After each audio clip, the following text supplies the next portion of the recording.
Hey, y'all, what's happening? What's happening? Rumble, YouTube family, what's good? What's happening? Welcome, welcome, welcome.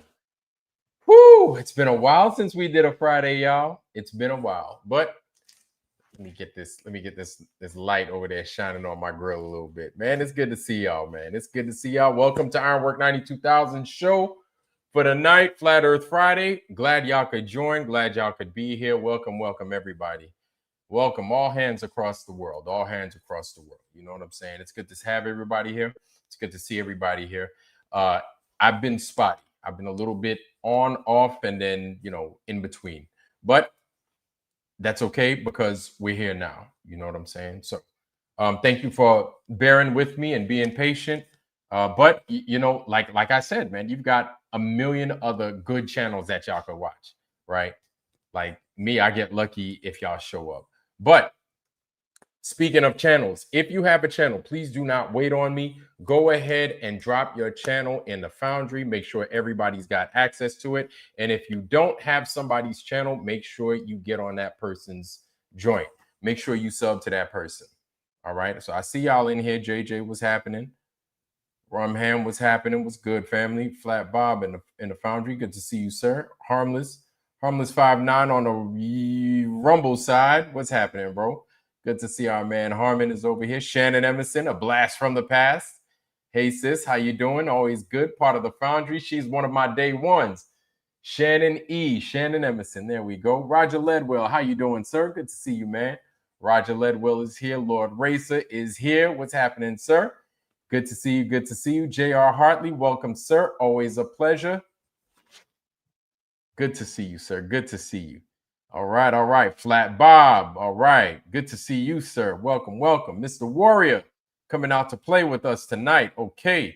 I'm not too late, but I'm not as early as normal. But it's good that you're here. Another one of my day ones. Welcome, sir. Good to see you. Mr. Roy, Brian Roy, King Roy, how you doing, sir? Good to see you. Good to see you. Brian Roy's in the Foundry with us. Welcome. Nate X in the Foundry. Good to see you, sir. Welcome. All right. Good to see you. Jim Anus, welcome, sir. I was just watching your stuff the other day. Amazing stuff. If you haven't subbed to Jim Anus does a remarkable job capturing the sky, the stars, all this stuff, the constellations as well. And he does it in a unique fashion. He zooms in on an individual star. He doesn't just get all of them as a collective all the time. You understand? Because here's the thing. We're starting to realize we're coming to grips that we don't know what the fuck is above our heads. You know what I'm saying? But what we do understand is that what they told us is an absolute lie. You know what I'm saying? That the lie that they told us about this thing being a planet here, doing this, doing that, that's not true. That's all bull. That's all cap. You know what I'm saying? So all good though. All good. Shout out again to you, Mr. Anus. Good to see you. Horse shit. Good to see you, sir. Horse Sheet is here in the Foundry with us. Welcome, sir. Welcome. Jimmy Satterfield, another one of my day ones. Welcome, sir. We got a whole bunch of not just Foundry, but foundational Foundry people here as well. Good to see you. Not saying that everybody else is not as special. We're not saying that, but these guys I recognize as my day ones. They've been here with me through thick and thin when we had like 3 people in the chat. Now we have like 8 people in the chat. Let me stop. But it's good to see everybody, man. I know it's more than 8. I'm just playing. But hey, man, we had our humble beginnings, but we had deep talks. You know what I'm saying? So it is what it is. And shout out to you guys. Again, shout out to you, Mr. Satterfield. Welcome, sir. Good to see you. All right. We are moving. We are grooving. Hopefully I sound good, right? I look decent. That's fair. All right. Then we are moving. We are grooving. Godheart Guardian, welcome, sir. Good to see you. Godheart Guardian is with us here tonight in the Foundry. Welcome, Godheart. All right. Al West or AI West, welcome, sir. Welcome. Tourette 3006, welcome, sir. Good to see you. Tourette 3006 is here with us. Heron Song, how you doing, sis? Heron Song, welcome. Always a pleasure. Good to see our sister Heron Song is here. Brian Roy is here. Good to see you. Yep, that's right. Chi-Town Cubby Bear. What's going on, Shy? Good to see you, man. Chi-Town Cubby Bear is always here. Well, not always, but when he's here, it's always good. You know what I'm saying? Good to see you, man. Good to see you. Good to see you. All right. Warrior, Chi-Town Cubby Bear, Heron Song, Jimmy Satterfield, Brian Roy, Roger Ledwell, Nate X, Harmless 59, Jim Anus, Tourette 3006, Godhard Guardian, JJ, Lord Racer, Jimmy Satterfield, the Akinator. Welcome, Lord Racer. The Akinator. What's going on, family? Good to see you, bro. Good to see you. Good to see you. The Akinator is here. Welcome. Flatmate, good to see you. All right, all right. Flatmate is here with us as well. Welcome, sir. Good to see you. Good to see you. All right. Flatmate is here. Shannon E is here. The Akinator is here. All right, man. We are in form. We are ready to fight. Let's go. Let's go. Let's move. Let's groove. All right. Welcome, y'all. Again, it's been a while since I've been able to have a seat in one place and just talk with y'all, just rap with you guys without being caught up with like a million different things. So the other day I was talking about, what was it? The address from the Secretary of War, along with the president, to like 800 generals, admirals, and the like. You understand? So it's all good. Military leadership, military top brass. So I was thinking about it, and, you know, I'm going to get into our show here in a little bit, but for all the people that have either served in the military or that, know somebody that has served, whether it's your parents, your spouse, or, just a loved one, or you just know somebody, right? This much is true. We have orders while we were in that we needed to follow, right? Me, I was rebellious. I've always been rebellious, whether I was in the military or outside the military. Like, I knew I had to follow orders, but I was always rebellious. I just was.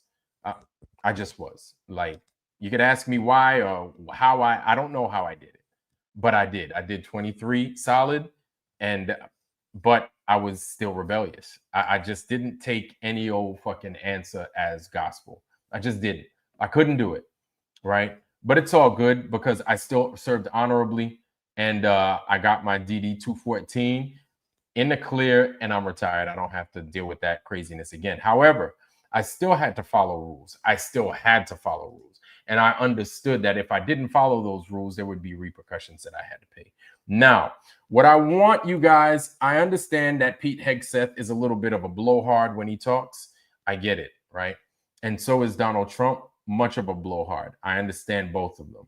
Now, I could tell you that when I first enlisted, it was okay for a motherfucker to slap you upside the head if you were fucking up, or it was all right for you to get wall-to-wall counseling. Now, legally and technically, no, it's not all right, because you could get in trouble, or whoever's providing that, what they call wall-to-wall counseling, you would yoke a dude up, and then you'd bash him against the wall, and then you'd start throwing them hands on him. You know what I'm saying? You'd start giving them hands. And so that's wall-to-wall counseling, or what many of us would call fan room counseling, right? And that was like tough love to straighten your sailors and the like out, right?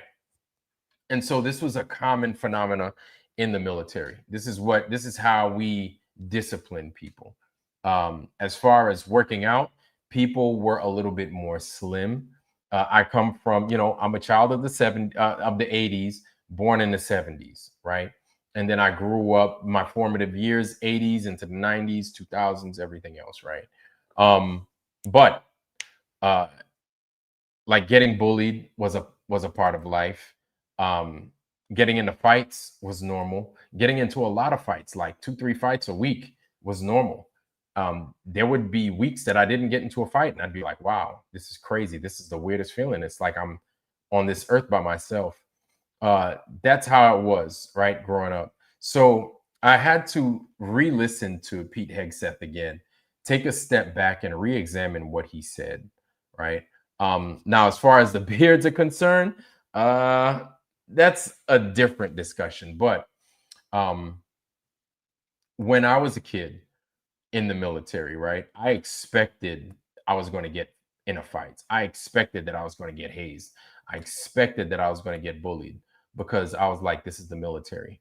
But when I joined, it was strange because I felt like I was over prepared. I was going in and I was going in to become a SEAL, right?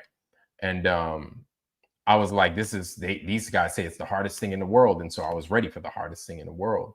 I ended up becoming a Navy diver instead, but that's fine. I didn't want to kill people ultimately. At the end of the day, I just didn't want to blow people's brains out. But shout out to the SEALs. Shout out to all you guys that are SEALs and do SEAL shit. Shout out to y'all. That's for y'all, not for me. All good.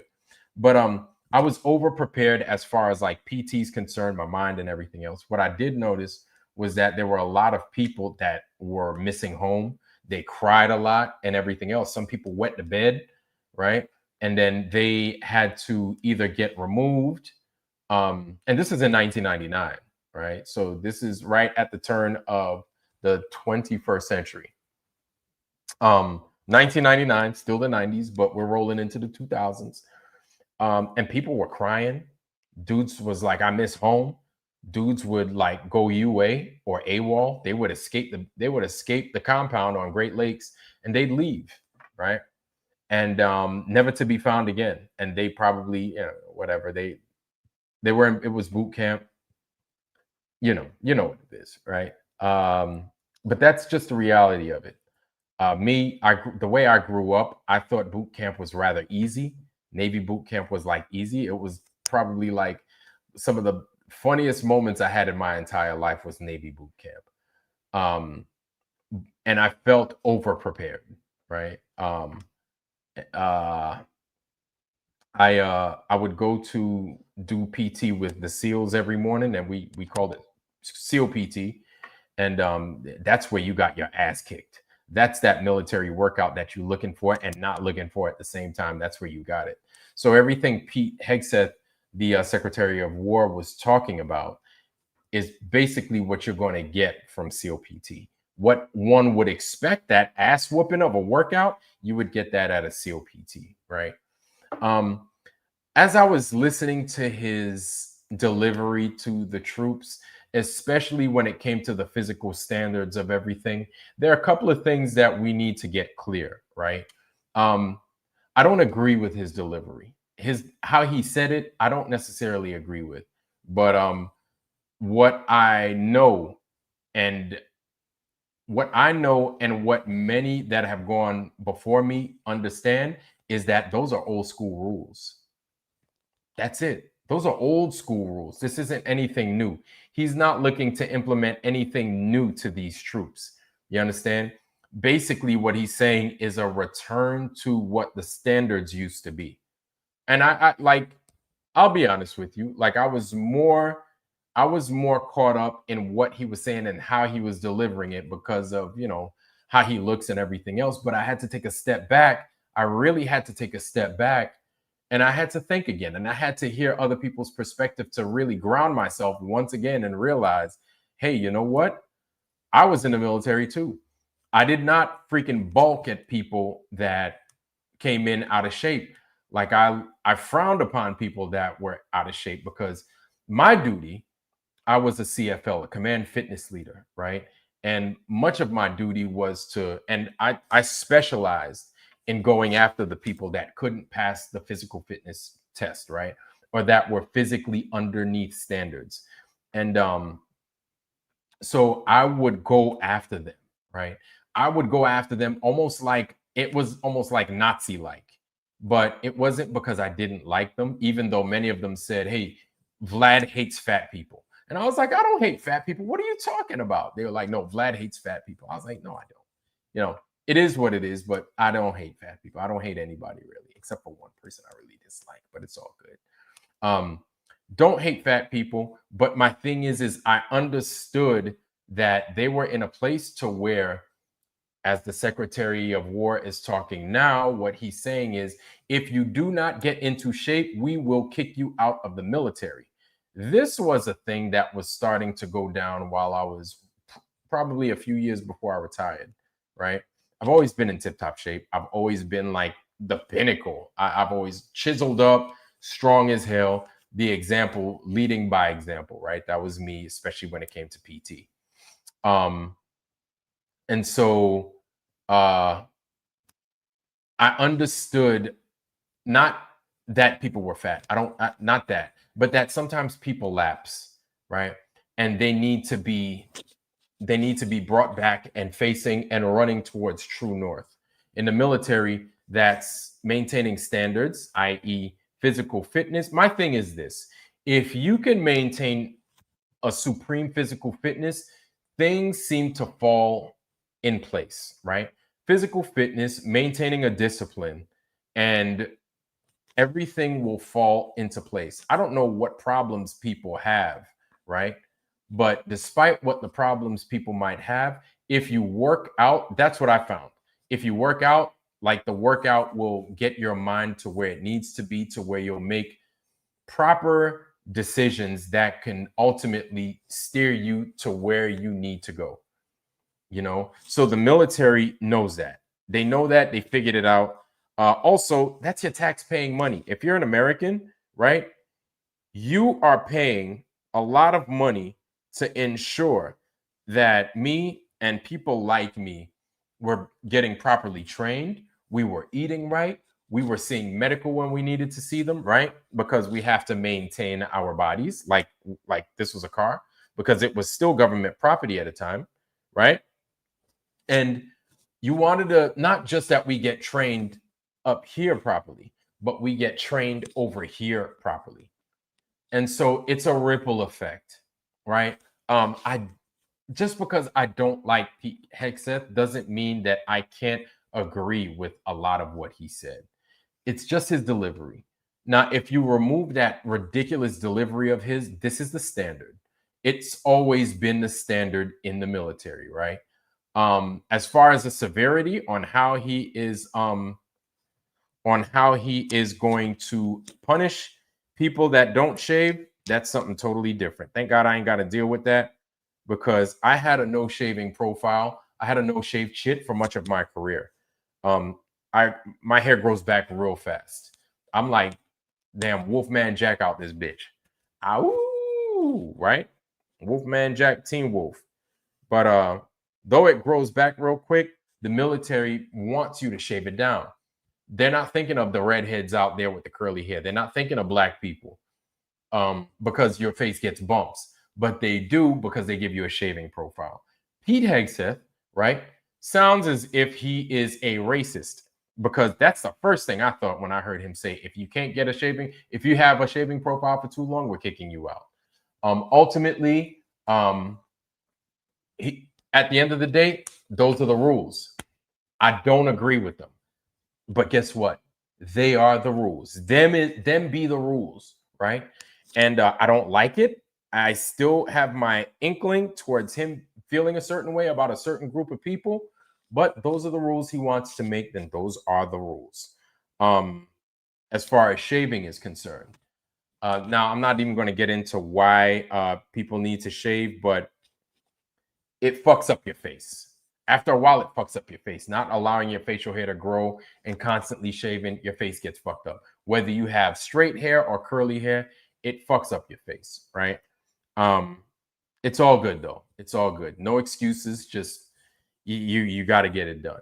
And I am not though I was rebellious, right?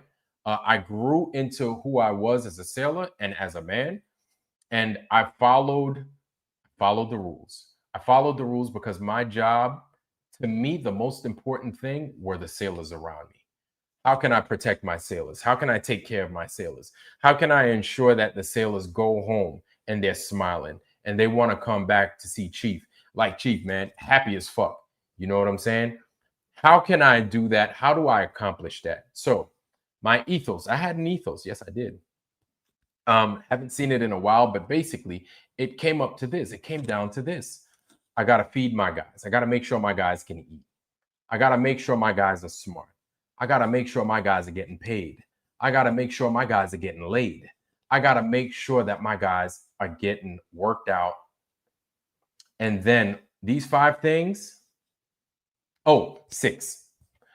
And then I got to make sure my guys are getting advanced. That kind of goes hand in hand with education, right? Because we have to take advancement exams.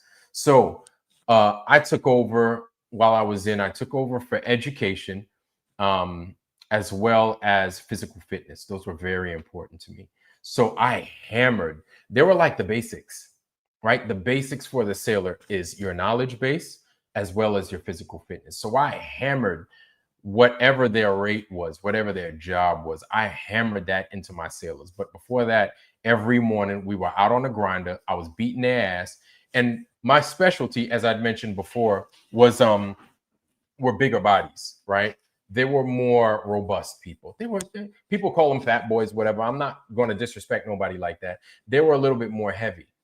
And so I understood the problem that they had at that time. They needed to lose weight.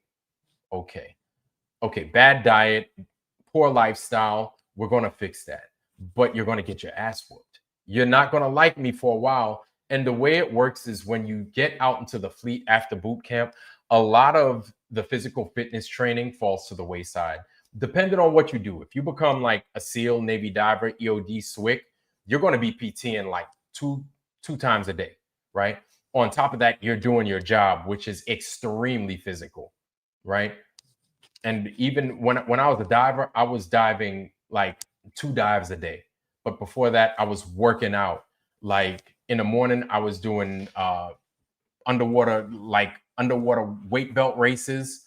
And then we would play ultimate football. Then I'd go do my dive for like 8-9 hours. Then I'd get out the water, soaking wet, freaking free balling it, and then going to the gym and lifting, right? Lifting weights. So that's like two a days. I had my 2 a days plus a physical type of work. You understand? When I was air crew, it was I'm not even going to talk about when I was submarines. I wasn't doing all that when I was submarines, but when I was air crew, I would work out in the morning, do my flight. After my flight, go work out, right? Go work out again. I would do like a swim in the morning, a jog in the morning, right? Long, like 4 or 5 miles, swim like half a mile or a mile, depending on what it was, and then do my flight. Then I'd come back, then I'd lift weights, right? So when it came to me, I had met my standard. I have my own standard that far exceeds what the Navy has. Now, with the people that didn't have it like that, now God bless. I am a believer that the universe will give you what you're good at. The universe will give you what your strengths are. They will pour into you your strengths. So if you're super smart, it will be like, yo, you get more noodles in your mind, right? So I'm going to give you a big ass head. Or if you're not so smart, but you strong as fuck, be like, yo, you got extra muscles. I'm going to give you a big old butt. And I'm going to give you a physique that's going to allow for you to carry a lot of weight. Okay. So that's what I was luckily blessed with. Plus, the shortness helps definitely. So then it doesn't destroy my joints. Thank God. And so I was blessed with the latter, unfortunately. I didn't get the brains like I wanted. It's all good though. And so I would go and I would PT the guys that didn't really have it like that. And it was okay. And they were allowed a grace period, but at the same time, I bust they ass. So for all you military commanders out there, I'm sure I have a bunch of military commanders that watches Ironwork 92,000. You need to get with your enlisted leadership, right? Those like me, or a lot smarter and a lot better looking than me, right? Find that guy that will go out and take that sailor or sailors by the hand and will lead them to the promised land. Because let me tell you something. When you get your body in tune, when you get your body in shape, it does more than get your physical body in shape. It makes magic happen. I had guys, I'll never forget, prior to me getting to my last duty station, I was at a place in Northern Virginia, and I was PTing the guys there. Now, the issue that command had prior to me showing up, the issue they had was it was called the retirement office. And this is where sailors went basically to die. Sailors got this line of duty So they could go there so they can get out effectively of the military, right? They can just transition into civilian life. Now, the problem with that at that time was that we were, sorry, my mustache falling apart. We were working alongside civilians, right? So it wasn't a traditional naval set of orders. Like it wasn't like you were on a shipyard, or it wasn't like you were at a squadron, and it was nothing but military or Navy people. This was a blended environment. So it had your Air Force personnel, which always looked phenomenal. It had your Army personnel. It had a couple of Marines, and it had nothing but civilians everywhere. And these civilians were from one of those letter agencies, right? A lot of them were. And these guys dressed to the nine, and they looked really good. When the agencies, right, the letter agencies, when they hire, they're very vain. They just are, right? And they look at you and they size you up, and they put you where you belong if they hire you. If you're not what they like to look at, they will not hire you. You will not be working for them. It is what it is. Unless you have a special skill set that they need, then that changes things. But if they're very vain. They just are. They just are. It's all good. It's all good. They look for a particular type of person. And so these are the people that were walking around. So they look good, they smell good, they look phenomenal, right? And so here I am with these sailors, right, that I've got, that now their focus is to get out as fast as they can, right? Is to not put in as much effort in their day-to-day activity and their day-to-day life and job at their duty station, but rather, how do I bolster myself for the next job, which is my civilian job, because I've only done 5 years in the Navy and I want to get out, right? So these guys were on the decline, excuse me. And so they, at that time, they were failing tests. They weren't passing their advancement exams, or they were scoring very low, right? And so in other words, they were not getting advanced to the next pay grade, right? So if you were an E5, you were stuck at E5. You failed the test, or you just didn't do well enough in order to get advanced, in order to get that extra hash mark to be an E6, right? And so we came across that problem. We also came across the problem that people were depressed, and we also came across the problem that people just weren't working out. Nobody was working out because they were more focused on working alongside the civilians. And the civilians sure as hell ain't going to tell you to work out. So on the compound that I was stationed at, we had a track outside. It was a nice track, beautiful track. We had a track outside, and we had the perimeter of the compound, which was huge. It was like, I'd say it was like around 4 or 5 miles or so, right? And then we had a gym, right? We had a few gyms around, but we had a really nice gym on the inside. And so I would take the guys out, right? Once I figured out and I decided on a plan, I took the guys out that were designated to be getting kicked out of the Navy. I took them, and I made a promise to my commanding officer. I was like, all these guys are not only going to pass, but they're going to pass with flying colors, and it's going to be different. You'll see what I'm talking about. I'll be honest with you. I didn't know what the fuck I was talking about, but I knew something was going to change. I didn't know how it was going to change other than me putting foot to ass, but I knew something was going to change, right? And so I got these guys, just a bunch of these guys. I'm not going to call them fat, but they were out of standards. They couldn't keep themselves in a leaning rest position and push-up position for more than a minute. They couldn't do it, right? And so needless to say, I beat the fuck out of these guys 4 times a week. Monday, or 3 times a week, excuse me. Monday, Wednesday, and Friday. And on Fridays, we went to the swimming pool. And for all y'all that think we just went and we splashed around in the shallow end, no. I took them. They thought my black ass couldn't swim. So I surprised them. I was like, we're swimming, motherfuckers, and we're swimming laps, and it's not going to be fun. This isn't your fucking everyday swimming pool during the summertime. I'm going to beat y'all's ass. Y'all going to get it, right? A lot of them didn't even know I was a Navy diver, and I had gotten pool torture while I was You know what I'm saying? I'm used to the water. Anyway, so I take these guys on the Fridays and I beat their ass essentially in the water, and it sucked. But ultimately, after 6 months of doing this to these guys were a well-oiled fighting machine. And this is what I predicted. Now I'm saying all that is because I came up with a prediction, right? I knew that these guys needed something different, right? Again, they were depressed. They were on the downslide. They were very jaded as to what the military was given to them, right? They were not in a good place mentally, many of them. A lot of them were overeating, right? And I'm not judging anybody. It happens, right? Even in the military, it happens. And so after 6 months of giving them what I gave them, oh, of course, Vlad is an asshole. Fuck it. I hate that motherfucker. Fuck him. I'm sure I got a lot of N words that I didn't hear. I'm sure I did. I know I did, right?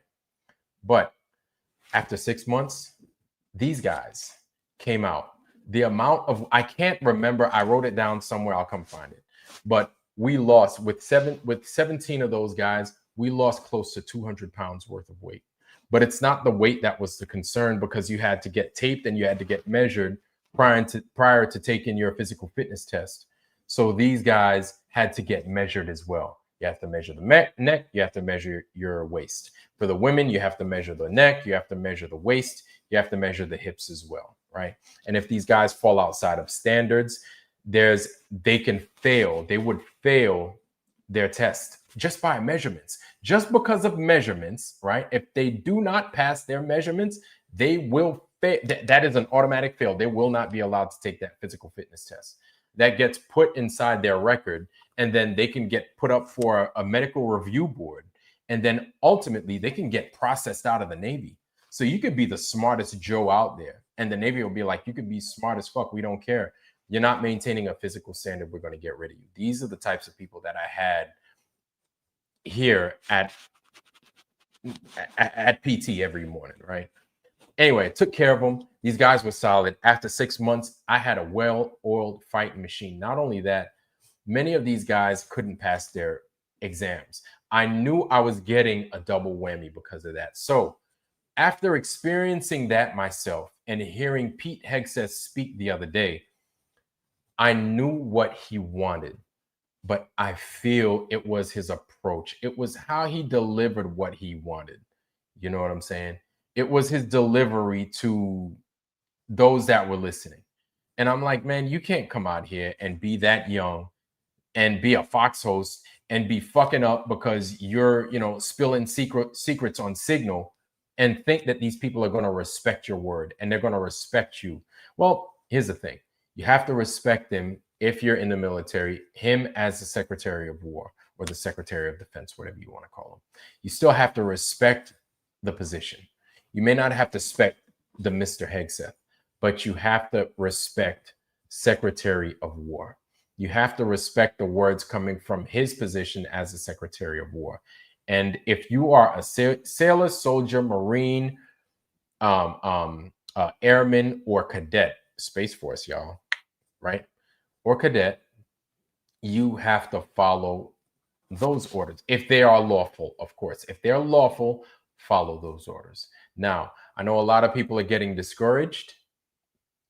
I know a lot of people have gotten down, and I got down. I'm not even in the service anymore.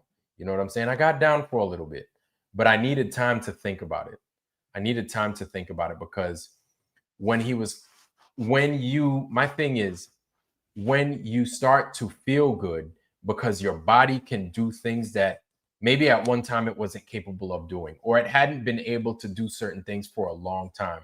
Once you get back into the body that you belong in, other things start to take place.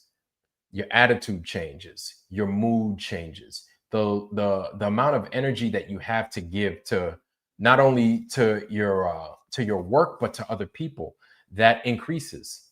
You understand? So any sailor, Marine, soldier, or anybody out there that might be suffering with any kind of weight issues and stuff like that, like, I get it. I feel you. I understand. Matter of fact, when I was PTing with my guys, I always wore a 75-pound weight vest. Always, that was always my thing. That was something that I did for myself. You understand? I didn't have to have anybody tell me to do it. I did that for myself because I wanted to put myself as best as I could in their position. I wanted to experience what it was to be um to be uh to be in their shoes, to experience it as a heavier person. So that's what I did. And of course I got through my PT, but my body's in a position to where it can do that with extra weight, right? They weren't, but ultimately they got there. And at the end, these people were successful. They passed their tests. Many of them advanced, right? A couple of them were, one of them specifically was on the rocks, about to get a divorce. He patched everything up with his wife. And so this is why I say, when you work out, when you do those things to take care of your body, it is a cascading effect. It affects other parts of your life. Now, don't go getting all good looking and then you start cheating on your spouse. Don't do that shit. Please don't do that. That's not what we want. No. Don't go sleeping with everybody. Don't do that. Go back to your spouse and stay with your spouse. I would recommend that. Please don't go cheating on your significant other. Okay, please don't. But yeah, man. So my thing is I know a lot of people are giving him shit, and I don't like him. I don't like who's in office. I don't. But I get it. If we remove all the freaking thorns from the words, if we remove all the tackiness and everything from their words, they're saying we need to go back to the older standard. Now, as far as what they said about women and what they said about people that are not white, now that I don't necessarily agree with. Now that right there is where I'm like, oh my God. At the end of the day, y'all, what makes our military so effective is the amount of different perspective that we have. That's what makes anything good. That's what makes anything beautiful. That's what makes anything worth doing, right? You have to have these differences of life in order to have differences of opinion and differences in how people see things. You can't have everybody white doing something, everybody black doing something. Like, not it's better when everybody is involved. Everybody's involved. Everybody has a hand in getting something lifted, getting something started. You know what I'm saying? The different perspectives make it work. They make it good. They make it beautiful. So, all right, I'll leave that alone. Just wanted to let you guys know about that because I was talking about that recently on my last post with you guys. So I feel I needed to address it. That, yeah, I still don't like him. Still don't like Hegseth. I don't. But I do see what he's saying, and I, in my heart of hearts, feel he's saying we need to go back to an old standard. So, again, if you're a sailor, Marine, airman, cadet, so on and so forth, soldier, know that, listen, man, just get with your mentor, get with a mentor, and get your body right. Get your body right. If your body's not right, get your body right. Get right. And once you're there, like your mind might change a little bit. Just give it a try. Give it a try.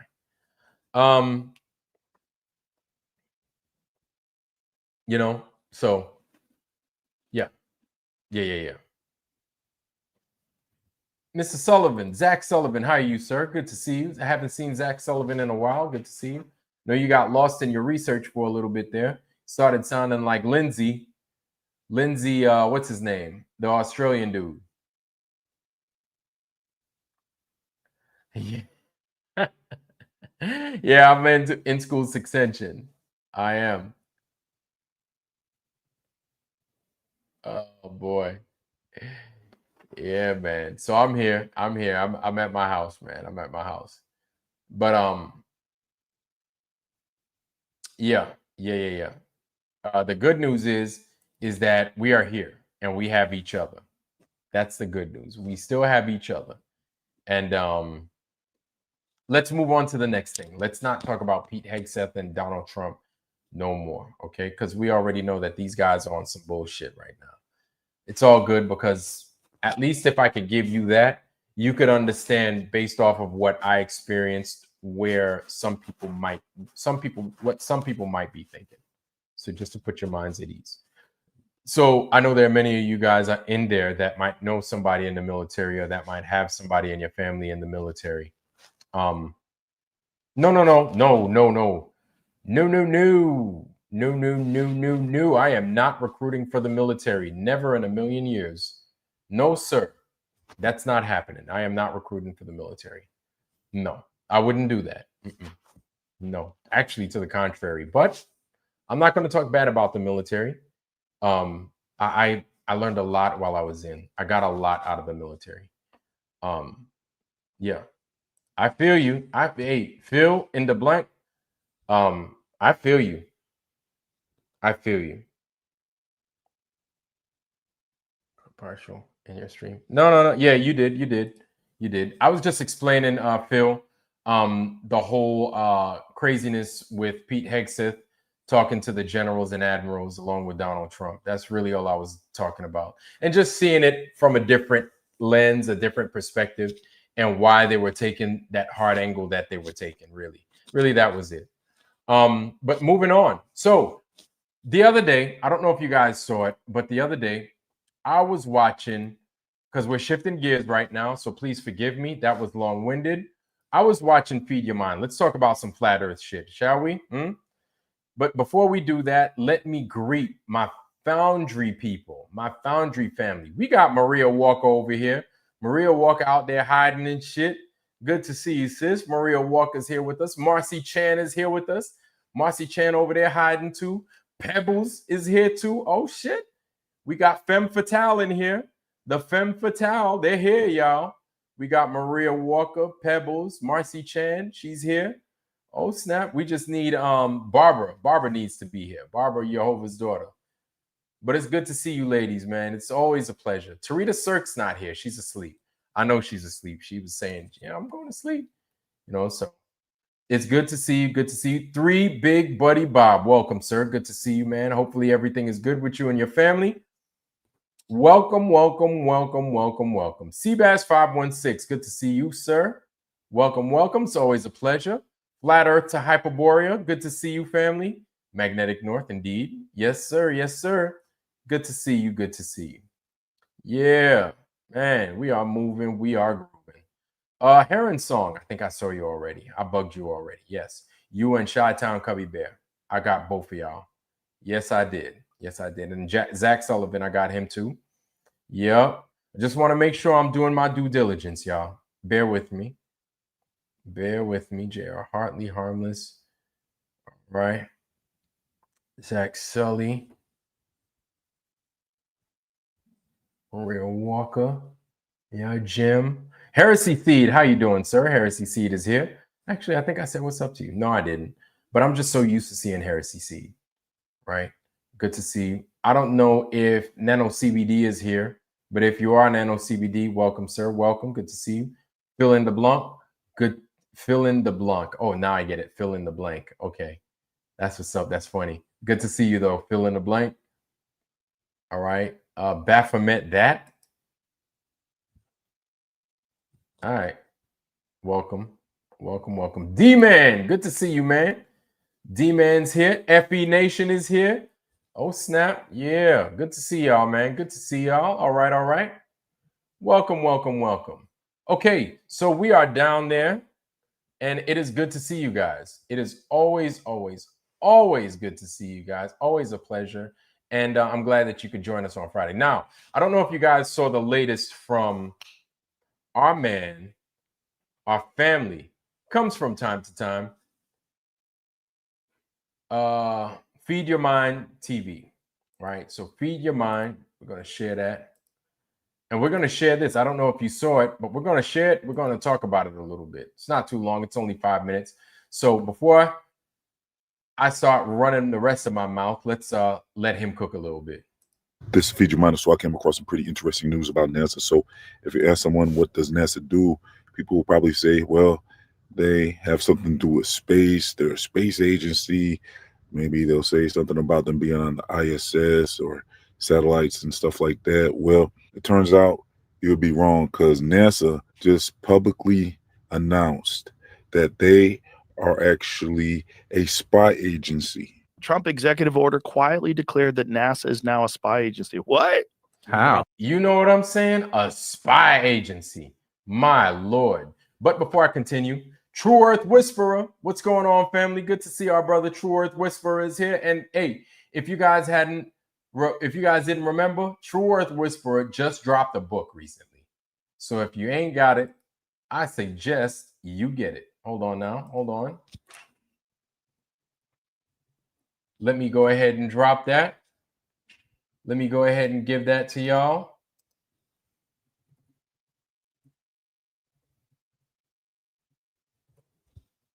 Give me 1 second. Wow. Amazing. That's our brother right there, True Earth Whisperer, holding it down. Here it is, y'all. Before I continue with this video, I want to give a shout out to our brother, True Earth Whisperer. Oh, Lord. Hopefully this isn't too much. Oh, Lord. Forget about it. Let me go ahead and do that right. I apologize, y'all. I apologize. Let me go ahead and send y'all that link. True Earth Whisperer, if you would be so kind as to go ahead and send me forward, this page to me or to the Foundry, please. Lord. Oh boy. Man, I just want to send this to everybody. Yeah. So here it is. This is him, True Earth Whisperer's new book. Amazing. My man, you're doing well. You're doing well. I'm gonna get the hardback copy. I got the softback copy. I haven't gotten the hardback copy, but this is it. Before we continue, let me stop this. I know I'm jumping all over the place, y'all, but please bear with me. Bear with me. Boom. The Lost Art of Dyads in a World That Debates Everything and Understands Nothing. There he is, Mr. Davis. Good job, sir. Amazing, amazing of you to be making this book. And also, just so you know, this is hardback as well. So this is Mr. Davis's book, highly recommended. True Earth Whisperer in full effect. Congratulations on the book, sir. And I got my copy. Did you get yours? Dun, dun, dun. All right. So that's enough of the True Earth Whisperer channel or the True Earth Whisperer commercial. We're going to go back to NASA finally comes clean, saying who they really are. Let's go back a little bit. This is Feed Your Mind. And so NASA said that they're spies. And so this is something that I already knew, but this is Joe Rogan talking. It's like, let me stop. That's what Feed Your Mind would say. Check this out. Let's go back. Let's start from the beginning. This is Feed Your Mind. So I came across some pretty interesting news about NASA. So if you ask someone, what does NASA do? People will probably say, well, they have something to do with space. They're a space agency. Maybe they'll say something about them being on the ISS or satellites and stuff like that. Well, it turns out you would be wrong, because NASA just publicly announced that they are actually a spy agency. Trump executive order quietly declared that NASA is now a spy agency. What? How? About that? What? Yeah, this happened a couple weeks ago. What? Yeah. They spy from space? I don't know. What does it mean? The executive order came out, and there's just a redesignation, I think, of what NASA is officially. What does that mean? I don't know. That's it could be nonsense, or it could mean something important. Is this a legit Did they change the name of it? No, it's still called NASA as far as I know. But yeah, here. The order stipulates the agency will now have as a primary function intelligence, counterintelligence, investigative, or national security work. What? Why would they do that? The major departure for the agency was historically focused on space exploration, as well as space and earth sciences over its 67-year lifespan. Not to mention that science and exploration stuff, NASA Watch founder Keith Cowling, former scientist and at the agency now closely follows its internal and external politics, wrote in a blog post, there are signs that Trump's intentions behind the order were at least partially related to labor concerns rather than spycraft. The order also added that NASA to the Federal Service Labor Management Relations Statute, excluding it from collective bargaining representation. Oh, Lord. Yeah, NASA, North American Switching Administration Agency, whatever the hell you want to call them. North American Switching or spying, but spying sounds cool. I'm going to say switching. We're going to say that they're switching now. Now they ain't a space agency no more.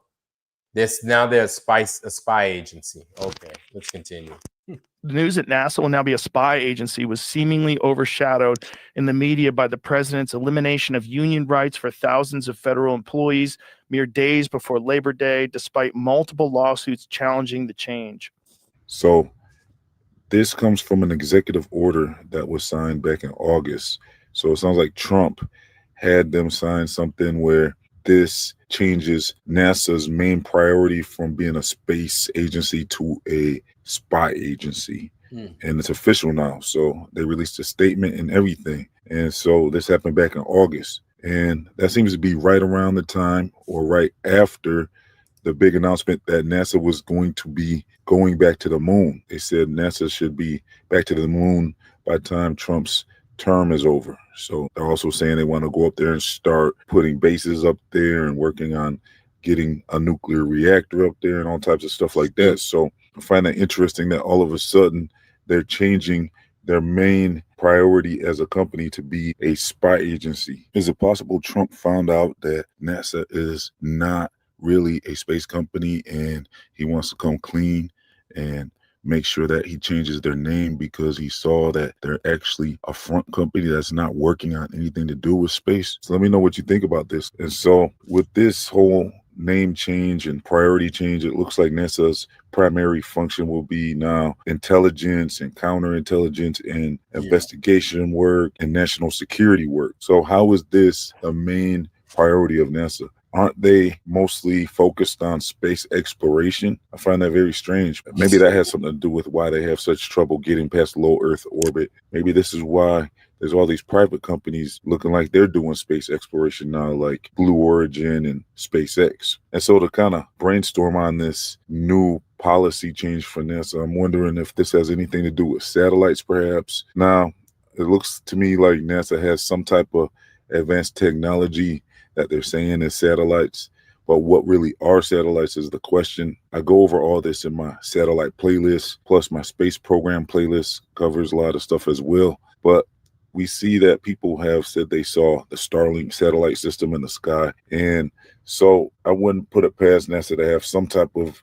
technology to maybe spy on people using some form of satellite technology, because we already saw that satellites have came down on balloons before. And then in my deeper research, I've discovered that NASA can send signals up into the sky and bounce them off the ionosphere. And so it's my opinion that NASA is actually bouncing signals off of the dome firmament. And so whatever technology they're using to pass off as satellites, maybe that has something to do with spying on people. Maybe that's what they're trying to say. And that's probably more of the primary function of whatever these satellites are. So this is pretty interesting news. It's actually pretty disturbing as well that NASA's outright calling themselves a spy agency. And so I'd like to know your thoughts about this. What do you think is going on with this name change? Are they admitting that they were never a space exploration agency? Is that what they're actually trying to tell us here? Maybe they're coming clean. Who knows? But I'd like to see your thoughts in the comment section about what you think about this information. I'm going to also leave links, like I said, if you want to do more research with me on satellites and space programs and stuff like that. I'm also going to leave links to my other channels, my social media, my Feed Your Mind store, my free email newsletters, and much more. If you would like to support this channel, please donate as little as $1 by becoming a YouTube member or a monthly patron. I also have a thank you button. So thanks for tuning in. Let's get over 500 likes on this video. This has been Feed Your Mind signing off. That's our brother Feed Your Mind. You might be wondering why there's this intense. Quiet. In my opinion, they don't talk. We don't need them to talk. We don't need TYT to talk. I'm sorry. I don't like TYT. TYT's always late.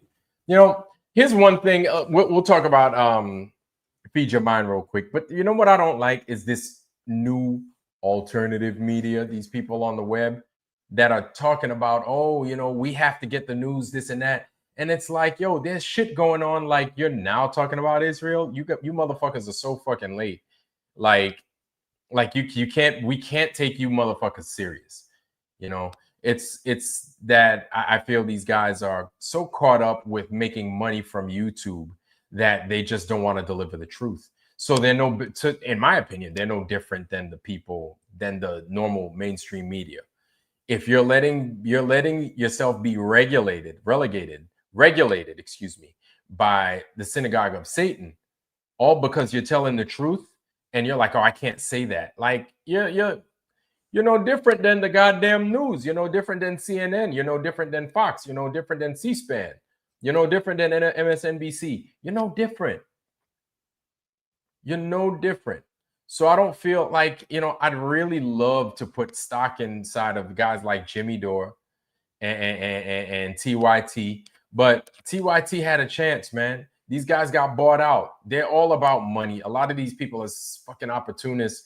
They just give a fuck about money, man. Money. The love of money is the root of all evil. And they let that money fucking do the talking for them. Nah, you lose me when that happens, man. And so, I was watching Candice Owens today, right? There's a lot that she's been doing. It looks interesting, the stuff that she's doing, but I don't know if I trust her. I don't know if I trust her because she's saying a lot about Israel and they hadn't put a bullet in her face. You know what I'm saying? So not that I'm saying I want that to happen to Candice Owens, not at all. But we know how them motherfuckers get down, right? And we see the people dying before us or dying before we came into this life. We know of how Israel functions, right? And so that's my thing. Like, I'm like, with the amount of viewers she's got, they would have been done something to her, but they didn't. So I'm like, I don't know. It looks good. It looks good. But here are my thoughts when it comes to people like Candice Owens and the mainstream media, right? So the alternative media. Yeah. I'm having a hard time, Maria. I'm having a hard time trying to trust her. Now, the alternative media would have you, obviously, that they're full of shit, right? And then we have, the regular media, the mainstream media, excuse me. But then you have the alternative media, they've deemed themselves. But they still play that game. And so when I see the alternative media, and then I see the Candice Owenses, and I see the Jimmy Dores, and the redacteds and stuff like that, even what's his name? Russell Brand, right? I'm like, you guys don't get it. Like, you guys are still talking the mainstream talking points, but you're just adding cusses to it. You're just putting cuss words in it. That's the only difference. You know what I'm saying? So in my opinion, in my book, you guys they're just as bad. Now, this is why I feel they're doing this, because the mainstream knows they're losing and they've lost. So the synagogue of Satan they still need control of the media, right? They've gotten to the point, and the rumor has it, Benjamin Netanyahu has been getting with mainstream or internet influencers, right? So, media influencers, internet media influencers and stuff like that. And they've been offering them, like the good ones, right? Like I Show Speed and stuff like that. Not saying that he does it, but they've been offering the guys with the bigger channels like $7,000 a post to talk positively about Israel and to stay talking positive about Israel. $7,000. Israel is spending that money. Where do you think that fucking money is coming from? Israel is spending that money, y'all. Where do you think that money is coming from? You think Israel just got that money? Where do you think that money is coming from? Yeah, they're spending that money, man. Apparently, that's what's going around. That's the rumor mill. If that's true or not, I don't know. But it says a lot, right? It says a lot that the synagogue of Satan is going to continue to be the synagogue of Satan. That it just goes to show that they've always had control of the media. The media that your mom and dad, grandma and grandpa, and everybody else that we grew up with, right? They've always had control of the media. This is why people like Mark Zuckerberg is so important. This is why people like the guys that ran Google, right? They're so important. The people, even what's his name, Elon Musk, to them, they're so important to them. Elon Musk is going to bend over and suck that damn Hebrew national. He is, I'm telling you, Elon Musk is going to suck that Hebrew national because it's going to make him money and it's going to keep him from getting killed. That dude is no better. He is no different than the rest of those goddamn rodents, dude. He is no different than the rest of them fools. So, so then I'll tell you, Candice Owens, honestly, if I feel this, right, and I'm sure you guys are like ho-hum about it, but this is how I sincerely feel. If Candice Owens wants to make what she says stick, if she wants to get like a backing behind her, a bunch of people behind her, y'all might not know. A lot, like I said again, a lot of y'all might not care. I think she needs to apologize to the Black community. Yes, I said it. I sure did. Yes, I did. Candice Owens needs to apologize to the Black people that she talked so bad about, that she said they're all these killers, that they're all these rapists, that they cause all this crime. Candice Owens needs that, you know, all these people that got killed by the police, she needs to come out and not talk bad about those people, right? The Sandra Blands, the Rakia Boyds. Rakia Boyd was shot by a man at his doorstep. But all these folks, freaking Tamir Rice, all these people that were killed by police and everything else like that. She needs to turn around and speak a different tune if she wants a backing, if she wants the backing of Black folks now. I think Candice Owens, because I know you watch my show, Candice Owens, Vladimir, right here is telling you, you need to apologize. Now, I know you heard my flat earth shit the last time I put it out there. Candice, think about it. You need to apologize to Black people. You need to apologize to the Black people that you disrespected, because right now they do not have any love for you. They don't have any feelings towards you or nothing. And nobody's going to guarantee to say that they're going to have any towards you if you apologize. But at least you're trying to make things right, because you're going up against a battle. If this is true, if what's being done is in the spirit of truth, then you are going to have a fight on your hands that these people will kill you. They'll kill you. This is why I find it so, I'm surprised. She, I don't know if you've ever heard of Dorothy Kilgallen. Dorothy Kilgallen was a reporter back in the 50s and the 60s, right? Dorothy Kilgallen. She was around and she knew a lot. She knew a lot about what was going on with the Kennedy assassination. Now, what I'm going to do, family, is I'm going to recommend a show to you, right? I'm going to recommend a show to you that it talks about UFOs, but it's a series. And I think that you guys would actually like it. Okay? I really think you guys would like it. So I'm going to go ahead and I'm going to send it y'all's way. Here it is. It's called Dark Skies. Very good show. If you ain't got shit to do this weekend, go ahead and check it out, right? Yeah, it's my opinion. She's a controlled op. Look who she's. Yeah. I feel you, man. I feel you. You can't trust it. That's what it is, man. You can't trust nobody these days. You just can't trust nobody. So, yeah. But she kind of reminds me of Dorothy Kilgallen. Now, Dorothy Kilgallen back in the day was the real deal, because while she was out there snooping around about the Kennedy assassination, right? She was a reporter. She knew all these people. She was not the most attractive journalist, but she had her hands in everything. She was like the Barbara Walters of her time, damn near. And so Dorothy Kilgallen eventually she ultimately was killed. Or they said she died of an overdose with pills and alcohol. But you know how it is, right? Kind of like Marilyn Monroe. We can speculate that it was the fucking G-men that killed her. Okay. And I'm not talking about the New York Giants neither, but it was our government. They basically silenced her. Dorothy Kilgallen.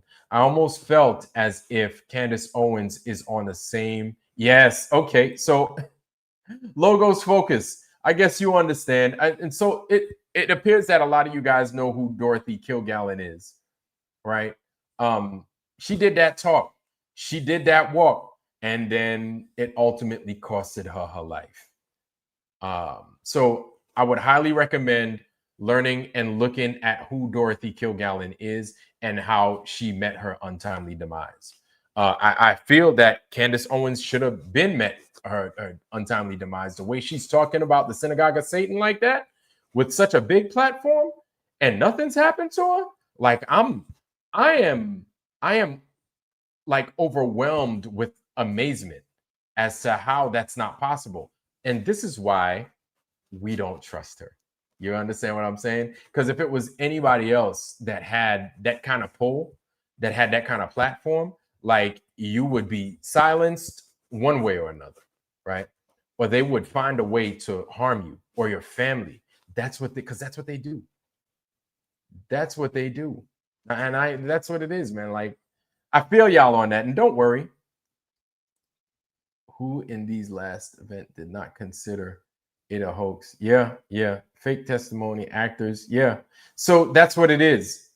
That's what it is. You have to have the whole kit and caboodle for it to feel as if it was a real thing. Like if Candice wasn't complaining like that, you'd be like, well, if it was a fake thing, why would she complain like this? But no, I feel y'all. It could be a whole fucking act. It's a whole act. Now, here's my thing. The thing that I find amazing is how you have the redacteds, the Jimmy Dores, and everybody else. Why is it that none of those motherfuckers are talking about the hologram? Nobody's talking about the trap door and then they disappeared in it, or they could have possibly disappeared in it. Changing the fucking camera. Nobody with a mainstream talk is talking about that. Feds ain't talking about it. Them people ain't talking about it, right? And so this is what drives the whole narrative that many of us in the conspiracy world are going out and saying, hey, that shit was fake. It was a hologram. It could have been a hologram. Like, I'll be honest with you. Like, I'm like, damn. Now, this is why I'm not going to say it was fake, okay? This is why I'm not going to say the hologram theory is fake or it's bullshit or it's unfounded. Because these people, you have to understand, okay?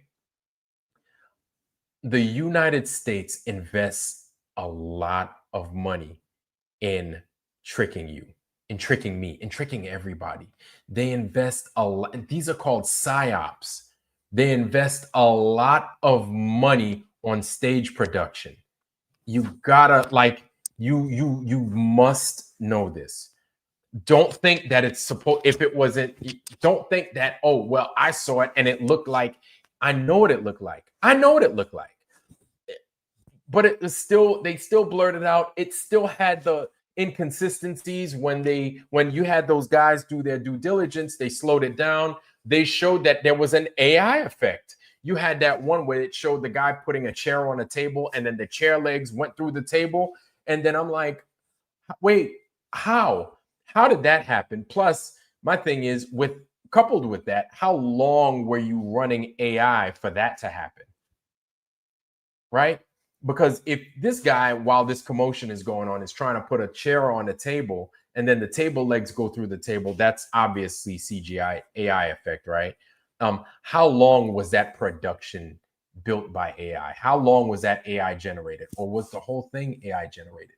Now, I know it sounds crazy. It does sound crazy. I believe it. It does sound crazy. It really does.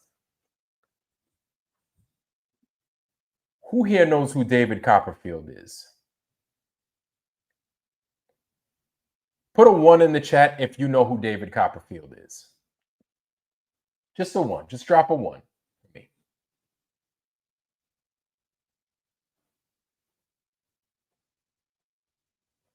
Okay. All right. So you got, yep, the magician. Yep. Okay. Everybody knows. Okay. Fill in the blank. I got you.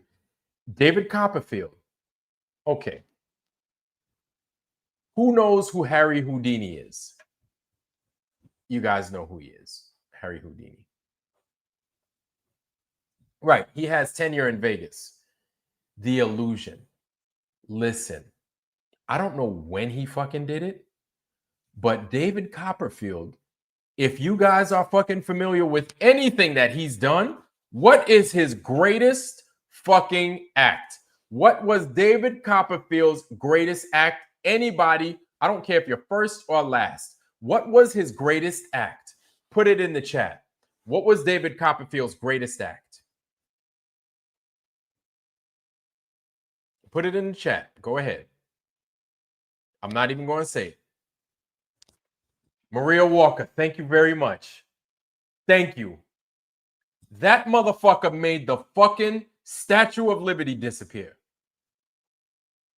He made the fucking Statue of Liberty disappear. And don't forget, David Copperfield is part of the synagogue. Look, listen. Coincidence, schmoincidence, okay? He is he in that group, man. He in that group. I'm saying he's in that group. If you believe in the Epstein files, he's in that motherfucker apparently, right? Probably. I don't know why, but apparently he's in there. He's in there. I don't know if anybody in the Foundry's name is in the Epstein files, but mine isn't. So I don't know. But he made the Statue of Liberty disappear. It's not like he made it disappear a year ago, 2 years ago, 5 years ago, 10 years ago. He did this a few decades ago. So it's not as if this technology or these methods at which exactly, it's not like this technology or if these methods are like far removed from how we operate and affect people's minds today. Please don't take this as, oh, that's just a one-off. No, the military has been using sleight of hand and government ops have been using sleight of hand for over 80 years, okay? There is a story during World War II where I think it was the British. The British used one of their famous magicians. I forget his fucking name. Harry Blackstone, some shit. It wasn't Harry Blackstone, but it was this famous magician, right? He wanted to fight for the Allied forces. So he does.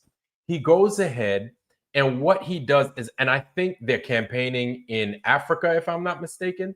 If they might have been, he might have been out there with Montgomery and Patton and them.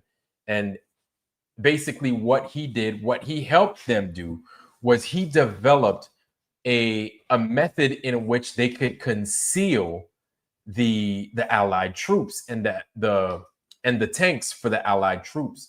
So what he did was he used like brush and ghillie material type shit, right? Brush, ghillie material type shit, and mirrors. And he tricked the Germans. He tricked the Germans looked down from their planes and they were like, ain't nothing here, nothing but sand. Or nothing but land. They're not here. He used sleight of hand. This was fucking damn almost 100 years ago. This was almost 100 years ago, y'all. We've been doing this shit for decades. This is why, to me, the whole Charlie Kirk thing, like, I'm like, I don't know. I really don't know. Like, is he dead? This is why, you know, when they showed the little funeral hands, dead man hands, and they showed her kissing the hands with the camera, who was over her with the camera looking down on her like that? Who was she kissing? Did y'all see when she was kissing his hands? Oh, baby. And she was kissing his hands. Was she like this? Hey, man, this is my man, Charlie, right here. He laying, you know, with the Lord right now. We about to, you know, wrap him up in the box and put him in the grave. No. So is that how she did it? So who was over her with the camera is my thing. So she just come with a camera just like this. That shit is fake, man. It's there's something not right. The whole thing just fucking stinks to fucking high heaven, man. It stinks to high heaven. So it's like when we're looking at the whole, when we're looking at all of it, and then you've got, again, I'm gonna call these motherfuckers out. You've got Candice, you've got what's his name? Jimmy Dore and all them. You've got all these dudes talking about everything but what we're talking about. Why not? Why aren't they talking about what we're talking about? It doesn't make no fucking sense. Matter of fact, look, man, look, I'm gonna go ahead, man, and you guys come on up with me and let's talk about it. I'm gonna go ahead, y'all, and I'm gonna drop this link, Foundry. Y'all come on up, man. Y'all come on up as y'all see fit. Y'all take a piss when y'all need to. Come on up. The lines are open. Please come on up. Join your man Ironwork. Join me up here. But I'm looking at this whole thing, and like, here's the thing. I would like to agree. That's the thing about being a flat earther. You understand? That's the thing about being a flat earther. I want to agree with the globe. I want to. But they have so many inconsistencies. There's so many holes in their story that it can't be right. I can't go along with it. I want to believe that Charlie Kirk is dead. Not that I want him dead, but I want to believe the official narrative. It doesn't fit. It doesn't fit. I'm sorry. It doesn't fit. You know, when I first learned that this thing was flat, I wanted to believe the globe. I wanted them to be right. I wanted to be wrong. I really wanted to be wrong. Because I was like, this is the last thing I want to have on my fucking mind. I don't want to be thinking about this shit. I'd love to be wrong. I couldn't prove flat earth wrong. I couldn't prove flat earth wrong. And I wanted the globe to be right. I wanted the globe to be right because I like Star Wars. I like Star Trek, Battlestar Galactica, you know, Red Dwarf, all that shit. I liked it. Doctor Who. But seeing what we're seeing today, this is basically our golden ticket to let everybody know they're fucking with us. They made it so obvious. It's so painfully obvious something ain't right. Something just ain't right. It's so obvious. It's so obvious that when those other big channels don't talk about that, I can't trust them. Hey, what's going on? How's it going, man? Good to see you, man. Good to see you. Yeah, same. I can't stay too long, but I'll come up for a little while. I gotta get up early, but I'll wait, hang out. Maybe somebody will take up the mantle before I leave. Okay, are you going to Wisconsin? No, I'm going to Michigan this time. Okay, I just got back from Wisconsin, so yeah. Yeah, I remember you said that you were going to head out to Wisconsin, and I think there was a festival over there. Cranberry Festival. Yeah, Cranberry it was a good time. Festival. It was a good time, man. So it was like a town of like 385 people, and they do this every year, and about 150,000 people showed up. So what? It's a pretty big thing. It was pretty neat. Had a good little time. Wait a minute. Okay, so with the Cranberry Festival, now I know cranberries can be tart as hell. Mm-hmm. Did they have cranberry juices like jams? Oh, yeah. Everything, man. I had a cranberry cream puff. I had cranberries falling out my ass. Don't clip that, guys. Oh yeah, right. But no, yeah, I had cranberry everything, man. What? And like all the cranberry fields are right around there too, so they just they just make it all about their little culture and stuff around that area. So okay, pretty fun if you ever get the chance, if you're ever in the area. Yeah, man. I'm gonna scope it out. Go ahead. Go ahead. No, go ahead. I was just gonna say, since you were talking about it, the whole thing with Jimmy Dore and Redacted, all those people you named off, they don't talk about flat Earth either, do they, man? No, they don't. They'll talk about UFOs. They'll talk about every other conspiracy, but they won't touch the flat Earth. So that's how you know. They're like, is the Nephilim really in the Bible? Right. I'm like, I said, bro, how you go to the Nephilim? You totally skipped over flat Earth. And I'd go to their channel, I'd pay money, And I'd be like, yo, you need to talk about the fucking flat earth. Get on the flat earth. And these motherfuckers totally just fucking ignore me. And I'll catch it, you know, just for the information purposes, but it's all mainly, but it's the Alex Jones, the InfoWars thing, you know, the 80-20, give you a little bit here and there to keep you hooked. And then, you know, it's all bullshit in the end. Yep. And then Clayton comes on there all concerned. Now, what surprises me is how 9/11, was it really an inside job? I'm like, please, just go back to Fox, dude. Right. Go back to Fox, get your money. Like, just don't bother us here. Well, I think they got their money. They already got their money. They had that little scam going, you know, with the whole estate. What was it? Where they were selling property or something. Really? Yeah. You don't know the story between those two? Like he left his prior wife, had an affair with his prior wife with the girl he's with, Natalie or whatever. They had an affair. Then they ran this like real estate scam, and then they took off. People called them out on it, and that's why they took off to like Portugal or whatever for a while. Yeah. And then they probably waited till the dust settled with all the court cases or whatever. But I've noticed that they've bought property back in the United States again. But they're all BS. They've been BS from the start. So really? Oh yeah.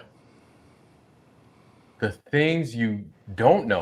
Yeah, right. Oh my God. D-Man, what's going on, family? What's up? Good to see you guys. Hey, man. Man, good to see you too, bro. Good to see you, man. Oh my goodness. Wow, I did not know that. Mm-hmm. I mean, you know, everybody's got a story. You know, I'm not just like hating on them because of that, but you know, when you look at the whole big picture, it's kind of like, you know, when they first started out, it was like everything else. They started kind of small, but you know, it was maybe a ad here and there. But then little by little, you know, you watch their things. It's almost like entirely, you know, buy gold, buy real estate, buy this, buy that, you know. And then they bought a new studio, and it's all, you know, they had the money rolling in after a while. And then once they started, I don't know if you noticed, but like after they got their new studio and stuff, the articles got shorter and it was more about selling stuff. You know, it's the same scam everybody runs on everything. Holy shit. Same grift. Damn, I was wondering why they left Fox. I didn't know they were part of. Well, she was from MSNBC or whatever. Like they both have ties in networks, so it's you know. Wow, I did not know that was. Oh, damn, dude. Yeah. So he left his old wife. Oh my God, dude. Yeah. Oh man. But like I said, I mean that's not the big deal, you know. Like I said, everybody's got something going on, but it's like just. I think they deceived a lot of people is the thing of it. It wasn't just a whole marital thing, but that's just part of it. Yeah, that doesn't help. It's not like, but while he was scamming people, he did save like 66,000, 33,000 kids in Africa. Yeah, right. Like, huh? They raised $6 million. Yeah, right. But yeah, that's the same reason they don't cover flat earth. That's what I've always, like I said, I'll watch stuff for the information. You don't have to like everybody. You don't have to watch it yourself. But right. Same here. Just to see, I don't watch everything I watch. Isn't stuff that I like. It's just seeing different opinions and stuff. Yep. Kind of bouncing ideas off things. Yep. Exactly. And and I'm same here. Like I watch their stuff to see what it is. When I saw that Nephilim thing. I was so lowbrowed about it. I was like, these dudes they're not talking about no fucking flat earth. Like, I know they have people in their ear like, dude, flat earth. Yeah. Even if you wanted to get Dave Weiss on there, because that's like he's the McDonald's of flat earth. You understand? Yeah. So if you want to fucking get McDonald's flat earth chicken nuggets, Big Mac, you go to Dave Weiss. You know what I'm saying? If you want something, I don't know, something maybe like Boston Market, Boston chicken, and not because it's chicken, but you go to somebody like Bro Sanchez, you know what I'm saying? Mm-hmm. But yeah, if you want everybody understands what this is, everybody gets the Coca-Cola of flat earth, David Weiss, go to him, right? Yeah. But they haven't even called him. You know who even spoke to David Weiss? Dr. Rashad Ritchie from the Young Turks, TYT. Yeah. He's spoken with him. And of course he fucking talked shit to him and said, you know what? He was talking shit to him. I was like, oh man. Well, I think they bring like some of those, like even Alex Jones, they bring the Weisses of the world up to make it even bigger joke out of it, Yeah. And like they bring them up there, put them out in front of everybody, and then they're like, they start. Yeah, they start to What trick is them. it Yeah, called? lol cow them or whatever. Like lol cow material, it's like bringing it up so everybody could laugh at you, kind of stuff. Like, look at this guy. Yeah, Lao You know, cow. Yeah, Yeah, it's like like LOL cow. yeah. Oh, lol cow. Yeah, So it's everybody can just kind of it's giggle just at a you. term, but yeah. So then, what's y'all's take on this whole freaking, just this whole nonsense going on between freaking Candice and everything? Like, I'm caught in a funky place, man, and it just doesn't make no fucking sense. I hate using this term, but she's being the gatekeeper of all gatekeepers, in my opinion. I mean, I don't use that loosely. I don't even like using it. But honestly, she's like, I've got all the material. I've got the clear pictures, but I'm not going to show you. So is that not gatekeeping? I mean, that's like gatekeeping. That's like Jaron talking about, Judas talking about, I keep forgetting his name. Judas talking about, I got 5 hours of exclusive footage, and so I'm gonna pay. You gotta pay to watch. I was like, don't nobody want to watch your bullshit, man. Get the fuck out of here, liar. Right. That's the thing, that's gatekeeping 101 in my opinion. When you say that you've got all this information, but it's only for you and not for us, Yeah, and then she's doing it against. She's got like fucking 5 million people watching her. She's doing it against the Jews, or the Israelis, and I'm like, yo, they haven't smoked her or killed anybody in her family yet. I'm like that. I don't get it. Yeah, controlled opposition. Well, she also, I saw one other thing where it was the Macron thing, where she said Trump called her up on speed dial. Basically, I was like, I don't even picture Trump calling anybody, let alone just calling you out of the blue one day to tell you stop talking about this. Like I don't know. I'm sure she does she's got a big following, so I'm sure she does a lot of things for clicks and views. But you think so? Some of it, not all of it, but yeah. Yeah. Heresy Seed said, I'm the lava cake of flat earth. Hey, I'll take that, man. Even if I was the bunt cake of flat earth, I'll take that. I'll take the bunt cake of flat earth, man. I'll take a little. The sad part is that she has that platform that could do good. That's the part that sucks. Bro, and you want to know something? Her being a lady, her being black, she could do much. I feel she could do more good with it than like that. Like when she started talking about the flat earth, I was like, oh shit. Here we go. And then she just backed off. And I'm like, now I'm looking at it. I'm like, oh, Jesus Christ, dude. They got her. I mean, I kind of expected it. They're all, every one of those people are groomed to a degree. Like she came up through, what was it? Not the Daily Wire. What's the. Yeah. No, I think it was the Daily Wire with Ben Shapiro. Yeah. Whatever it was anyway, but she came, they all groom all those people coming up, and then some of them break off and do their own thing, but in the end they're just, they learn from who they learn from, Yeah. Damn, dude. Comes down to, money. They're making lots of money. They're getting lots of views. They have plenty of people who want to sell goods to them and they promote equipment and clothes and what do you call it? They're getting money from it. Yes. When you got that kind of bread coming in, when you got that kind of influence, sometimes you kind of think about it and say, well, I could kind of keep my thoughts on, I know what's going on, but I could kind of keep it in the background a little bit. I think sometimes they throw people on those shows to kind of show like that they're with it and, but in reality, they don't ever step too far into it. They don't want to wake people, but they have to look legit. Yes, and they have to keep people feeling as if, and that's why I've lost all faith in media like that. Like really, we're all we can trust. Even some of us, we're like, we can't trust these motherfuckers because now Israel's talking about, freaking Benjamin Netanyahu's like, hey, if you want, what I can do is I can give you $7,000 for my American brother in follower in Christ. If you would like $7,000 for a post, and all you have to do is get rid of those liars. And it's like, no, man, like these motherfuckers, you know how many people would jump at $7,000? Sure. A lot of people. That's a lot for a lot of people. Yeah. They're like, man, I could pay off my debt. Man, that's 3 months rent. Man, like so many people would jump on that. They're like 3 months rent plus I could get like fucking a box of Copenhagen. Like a lot of people would jump on that shit. Mm-hmm.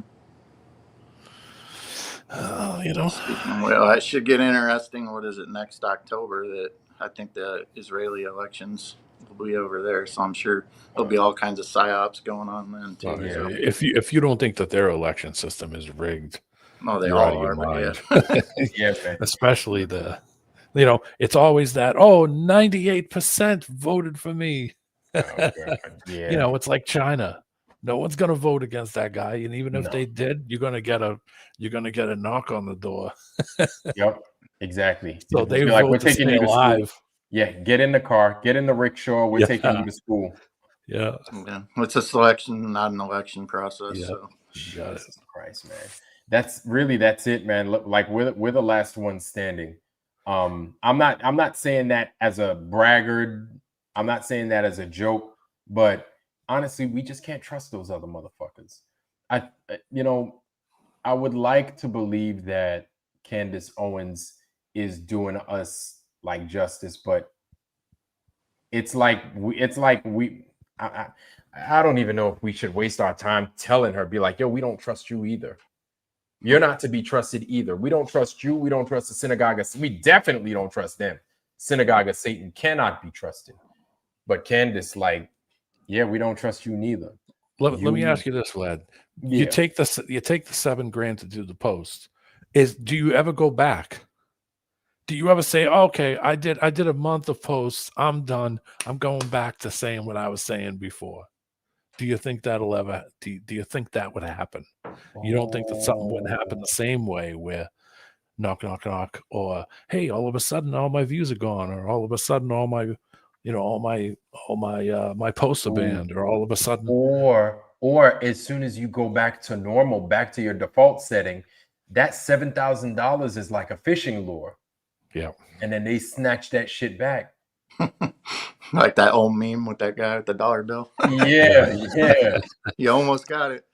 Oh my God, dude. Yeah, as soon as you start going back to normal, they're like, yo. And then here's what they do. They sue you. They don't just take your shit back. They sue you so you don't got no money. So you ain't got shit to fucking rub together. They sue you. And so you're like, you ain't got nothing. You ain't got no shoes on your feet, no roof above your head, nothing. And then after they take everything from you, then they kind of leave you alone. I'd assume for things like that, there'd be NDAs involved. I mean, I don't think. I know I have a different kind of take on things like this. I like elite people, athletes, let's say. I think that they don't really make the money, the contracts they make. I think they're given houses. They go somewhere for a dinner that's paid for, all this stuff. And then when they're done, it's all over, right? They'll probably live a comfortable life, don't get me wrong, but I just don't think they have these astronomical amounts of money that they claim to have. And I think it's the same way with anybody. Anybody who's like a top CEO, it's like once they say the wrong thing and step out of line, what happens? You'll never hear from them again. Nope. They ain't that same. Weren't they taking people and bringing them over to Israel on junkets a while ago, where they were trying to get all these influencer people to go over and hump the wall? Yeah, they were trying to pull people over there. Yeah, and what they hold on before you continue. JJ, what's going on, family? Good to see you, man. What up, fellas? Vlad, Tubby, D-Man. How y'all doing? Man? Good. Man, we good, man. We good, man. Good to see you, brother. Good to see you. But what? Yeah, they did that, and you want to know what they did? They got this black dude up there, gay man, gayer than Marvin. You understand? hair pink, over there freaking sashaying and being all fresh when he talks. I'm like, oh God. He's like, y'all over there talking bad. You know, the Palestinian. I was like, oh Jesus, like I wanted to cry. I saw this dude out there just acting up. And this is what they hire. And I guess this dude is he's an influencer. He's an influencer. But the Synagogue of Satan, they know who to pick, man, to make these waves. And so they got him to talk on their behalf. And I'm like, this is just fucking evil. They pick certain people to say what they want them to say. They don't care about, they don't agree. You know that they don't look at those people with any respect. They just look at them as a headpiece to hit more people.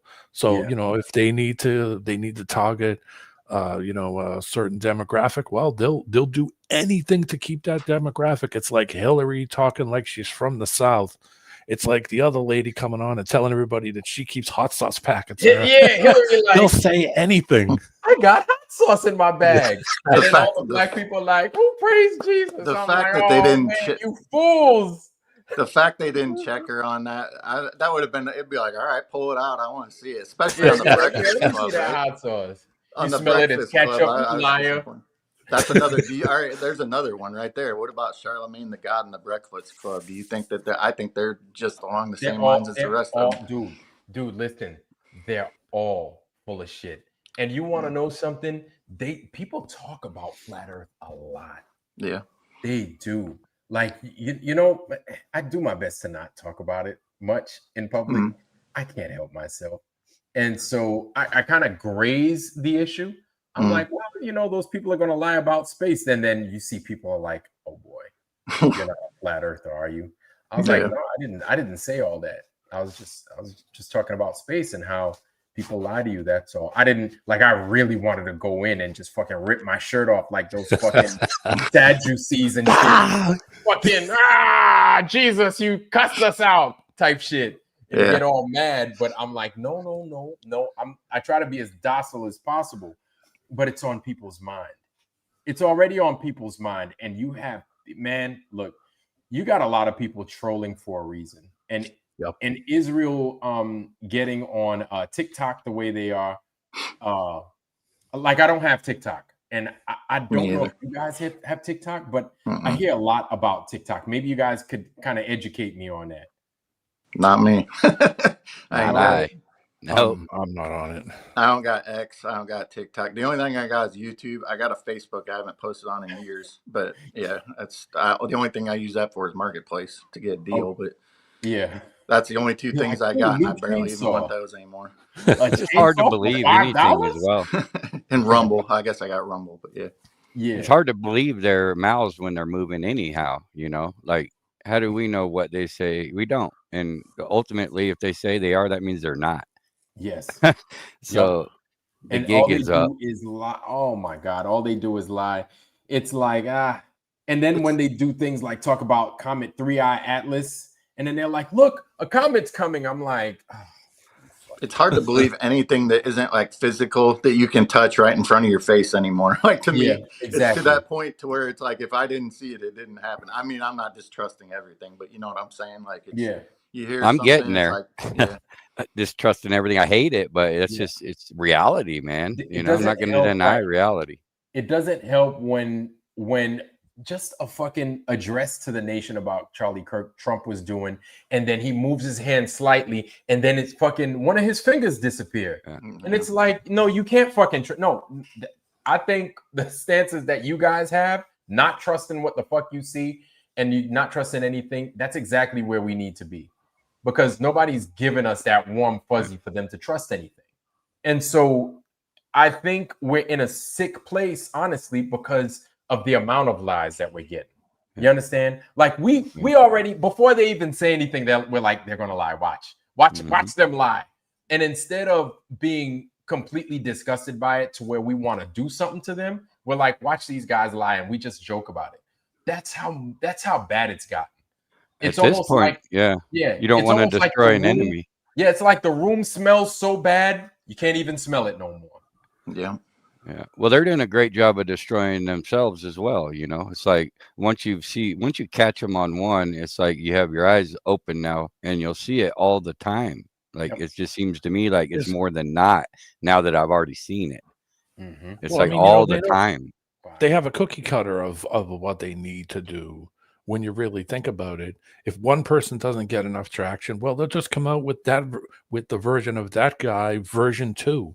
They'll change his hair, they'll change your color, they'll change his attitude, they'll change his voice.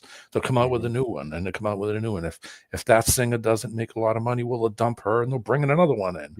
So they'll bring in something. They'll bring in something different. They'll be like, "Oh, we got a black one now." So it's kind of like gum. They're like, "Oh, you tired of eating regular bubble gum? Well, we got purple bubble gum now. Now we got orange flavor." And it's like, "Oh, okay, something to chew on, kind of keep you feeling as if they give a fuck." But no, it's just to keep you hooked. I saw something the other day. I'm not sure. I have to re-check again because I only saw it the one time. But I think that Robbie Parker, we all know who that is, right? Yeah, Right Mr. before- Laughing. Oh, that's the sports analyst dude. No. From Handy Snook. Sandy. Handy Schnook, who was Uh, laughing before he went on the news guy, to talk yeah. about his dead Oh, the kids. father, him. And he was laughing all over. And then as soon as the at cameras Charlie were on, Kirk Memorial thing, I saw a video. I don't know if it was him, but it's like, how do these people all show up at the same? Well, we know that's a rhetorical question, but it's like, I'm pretty sure, I don't have to check it again, but I saw a thing where he was at like the Charlie Kirk Memorial, and it's like, wow, it's like of all people, right? Yeah, dude. And Right we still go ahead. I was just going to say, right before the cameras come on, he's turning around and laughing and joking, and all of a sudden he goes into what they call method acting. Yes, It he means took a that- deep breath. Oh yeah, he took a deep breath and he went right into, I'm sobbing and it's terrible. My kids are dead and all this we should ban guns. He just went into the rigmarole, but they didn't notice before that the camera was on. So you could see him laughing, you could see him joking. You don't go from that to that. You just don't. It's kind of like with Charlie Kirk's wife. She's over there laughing. She's having a good time. She's dating some dude. And I'm like, man, she getting her noodles knocked. And didn't her husband just die already? Awful She's out quick. there fucking Jezebel Kirk. And I'm like, you out there like this already, dude? Really? This is crazy. It's just like, that's not I don't normal. even know what to think. I'm like, God damn, I must be losing my fucking mind. that's some Kurt Cobain shit right there. Yes. Yeah. Oh, Courtney was out dating Courtney some Love. dude immediately. Yes. We might as well go on DraftKings and start putting bets on when she's gonna be dating somebody else. Yeah. Huh? Yeah. At this point, like, name one major event that was real, because I don't know of one. It's that bad. It's like once you start digging down and researching all these, there's evidence to support every single major event was some form of hoax. A lot of times it's multifaceted or alternative motives, just like your wars and everything else you see. They use the same damn playbook. And the fact that we even ascertain that anything is legitimate from, non-creditable sources like our enemies that, prop us around like puppets every day, it's mind-blowing, Yeah, it's very powerful. And just like, you want to know something? I know not to believe it. Like, I really, really want. Like, you don't know how bad. Like, I want to believe. That's what it is. It's gotten to the point now where it's not like no, it's fake. It's like I wish it wasn't fake. You know what I'm saying? It's like, why can't y'all just tell us the truth? But it's like I'm almost in that mode of wishing that they would just do right. But at the end, that's how bad it's gotten. Mm-hmm. Is that even though I'm wishing that they would do right, I already know they're not. Then they're never going to do right by us.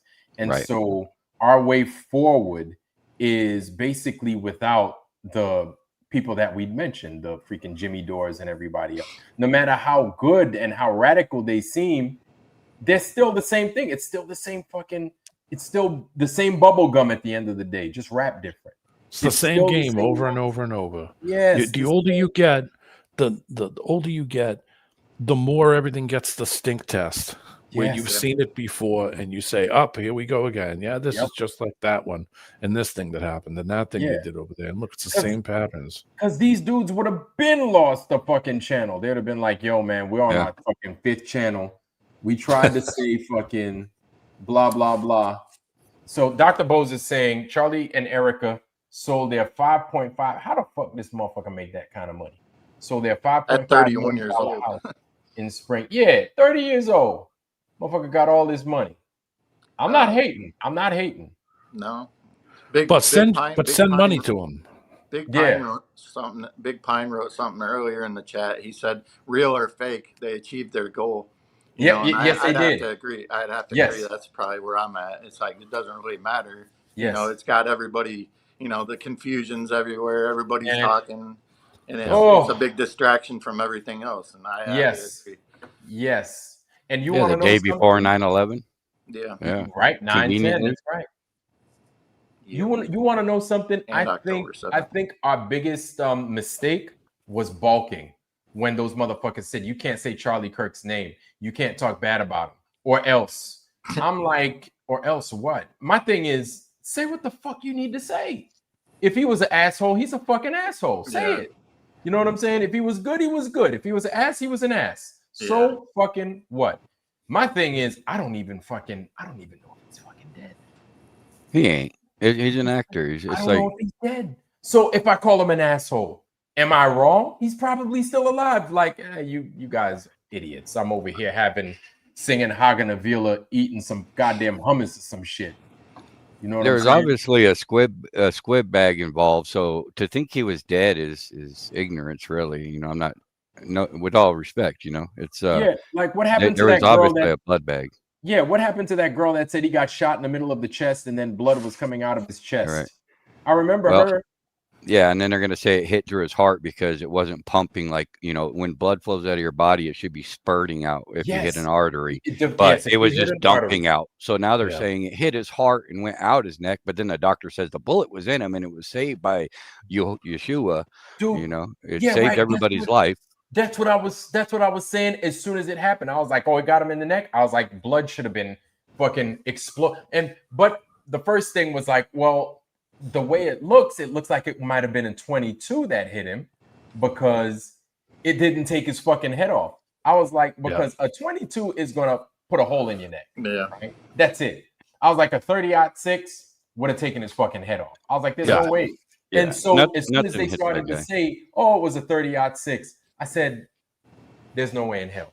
And I'm not even a fucking sniper, but I shot that motherfucker. I shot that thing. That whole belt bullets and the caliber of bullet, that was all semantics. Like that, to me, that's just all, you know, to get everybody going in different directions. Like it was, I think it was made for that people who would kind of look at the whole situation would watch, like somebody with some knowledge, a hunter would know what a 30-06 does. Yeah, for sure. Because they've seen deers get hit. Yes. Or pigs I fucking, like I shoot every day. A lot of people would. Anybody who shoots a gun, that's what I said. Anybody that a 30-06 is one of my first guns I've ever owned, deer hunting rifle. And when you shoot it, buddy, it will echo through the canyons. It sounds like a damn cannon. It's a gun you'll shoot once or twice. You don't go shoot it a bunch because it hurts, you know? Yes. That's a cannon, man. Right. And it's not like it's it's inside of a goddamn it's not like it's a damn M4 or anything like that. A lot of times I see people fucking racking this bitch and I'm just like, oh, okay, well, it's not my kind of rifle. I love my damn, M4s, I like my 300 blackout. That's my shit right there. But I'm like 30-06, man, his whole neck would have been gone. He wouldn't have had a fucking head probably. Yeah. And even if a 22 on an entry wound would have been tiny, you wouldn't have even seen it. It doesn't do that kind of entry. Yes, it just doesn't. And especially especially because you can go on YouTube and type in any kind of caliber and type in ballistics dummy, and you can see people shooting at ballistics dummies, and you can see the difference in the calibers. On what they do, what happens when it hits a bone, what happens, what does it go all the way through? You can see these things. Yeah. So I mean, a 30-06, he wouldn't have had a head. It's exiting for sure. Who is any of that for? To me, that's what I say. Like, who is any of that for? Because anybody that knows anything about a gun is going to already know all that. You know, people who don't know. Right. I know it's for people that don't know. I'm not even a hunter, but somebody that's like, JJ and y'all like that have been out there hunting. You're like, man, I've seen what a 30-06 does to a fucking squirrel and the squirrel's gone. Or a fucking pig or, a hog. You wouldn't find anything from it. 30-06 hitting anything small. There ain't no bone or flesh that's going to stop that from exiting. A 22 is more likely because they're harder slugs and they'll bounce around when they hit bones, and they're more likely to stay in your body than a 30-06. It's got... It's going. You ain't stopping. I've seen 22s hit sternums and ballistics dummies. Bounce off your forehead. And I'm talking like it hitting a bone, hitting a sternum, not even break it, not even crack it. Yeah. 22 just sucks because it's doing that whole pinball thing inside of you, though. Yeah. It will do a lot of damage, because of that. I mean, it can, but it doesn't really. It doesn't have enough velocity. It has velocity, but it doesn't have a lot of weight. I've seen the 22s with the I guess you could. I don't know if they call them hollow points, but I've seen those. I've never seen them hit anybody. Those 22s, but the ones with the little scoop missing out in the middle, and I'm like, wonder if that's going to really put, really hurt somebody. A Yeah, lot of it's times, just I It'll get the job don't done. sit there and play games with the 22 either. I don't want to get shot with that Yeah, motherfucker. You No. kidding It'll me? get the job done. Yeah, I asked exactly. I asked the sheriff from down south, I think he was from Texas, on a stream once, this was years ago, and asked him, just an in general question, like, you've had to probably go to a lot of different scenarios, like house break-ins and self-defense stuff, this old lady stuff. Right. And I asked him, what's the caliber of stuff that you've seen the most? And he said, you're going to laugh at this. He said, but we've had to pick up more stiffs off the floor with 22s than anything else. The grandma guns, your grandma's got one, that kind of stuff. Little Derringer. Yeah. And he explained to me that it isn't the caliber, it's the placement of the shot. It depends on where you hit. He said, of course, the lower velocity, hollow point 22, they don't have the mass enough to expand it out as much as a higher caliber thing would. So something like a big handgun round of 44 or 38 special 9 mil, those can expand the hollow point. So and they then can, they'll give you a terrible they'll time. do the damage as they pass through. Yep. But So to shift gears just a little bit, I don't know if maybe you guys saw this, another controlled op person, Steven Crowder, who originally kind of started this whole, prove me wrong, before Charlie Kirk. That was kind of the whole platform of the whole little thing that he kind of, as an example of what Charlie Kirk was doing. He's already back on campuses doing the same thing. All he's got is his stupid, he's probably packing, right? Maybe, most likely. He's got his stupid little vest on, but it's like, you would think after all that happened that they would have to survey the area, have a plan of action. No, he's just right out there, back out doing his thing again. Neck is uncovered. It's like, hey, No fear. maybe it might happen again, maybe it might not. But to me, that's just another thing where it's kind of like laughing in our face, like, it's no biggie. We're stay strong for Charlie. We'll get back out there. Yeah, and you know what? I agree with what Godhard Guardian said. Like, all in all, whether he's dead or not, the images and live stream we saw, PSYOP purposefully created their place to create division and feed a conspiracy. No, we cannot throw that out because for them to do what they want to do, where they can get away with all these scandals, we need to be fighting and going at each other and cussing each other out and treating each other like shit. When really, at the end of the day, we need to be getting together. We need to be getting with our communities. We need to be making sure that we're talking with our neighbors like, hey, man, I got fucking bread. I got mayonnaise. What you got? You got ham? You got cheese? Cool. Let's make a sandwich. You know what I'm saying? We need to do that kind of shit. Yeah, and we need to do this every fucking day until whatever happens or doesn't happen. Yeah. On top of that, I think that they're doing a fine job of destroying themselves because keep it up, keep it up. You guys, every time that they pull something, it doesn't end well, and it's like whatever happened to Crying Wolf, it's like I don't even subscribe anymore if something happens. I'm over it. It's like I used to be heavy into politics and all this shit, and it's like I don't even want to hear it anymore because I don't believe a word they say. I can't verify any of it. Right. I look at it this way. We're having this discussion. I just conveyed some information for people to go and look up. So did Cubby. So did this one.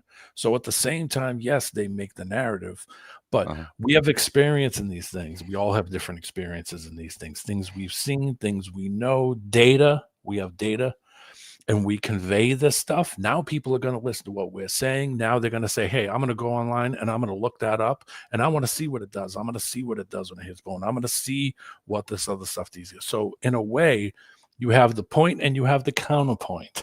So, it makes it kind of easy when you have people who know, who have experience in these things to piece it together, to point you in a direction to say, go look for yourself.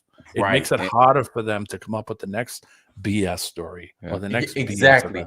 So because they got the division, right? I think a lot of us need to, and it's hard. It's hard, but I think many of us, me included, we need to drop the ego. And then we need to go back to, okay, why did they do it?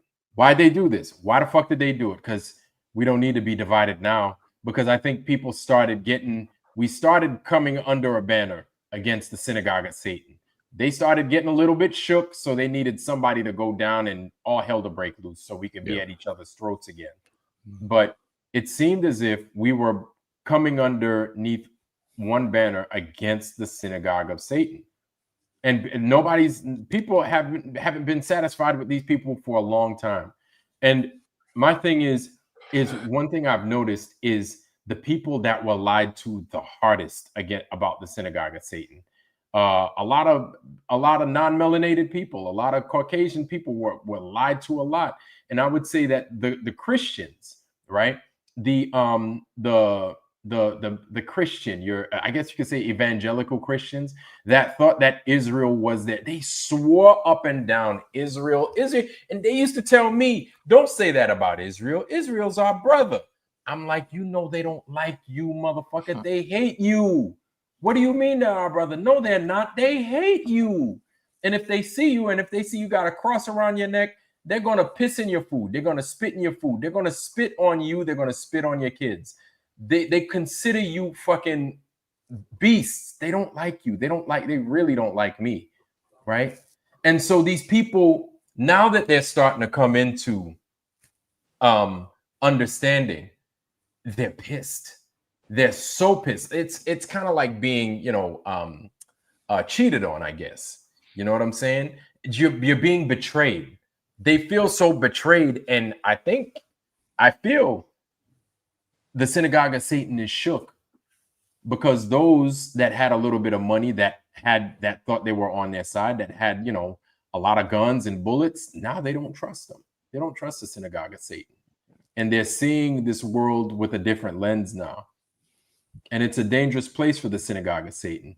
So now it makes me wonder how it is we act as a community, as a people, not just the flat earth community, but I'm saying anybody, whether you're a globe or a flat earther, it doesn't matter. But if you just recognize the bullshit, if you recognize the liars for who they are, and then you're like, hey, I don't want them near me.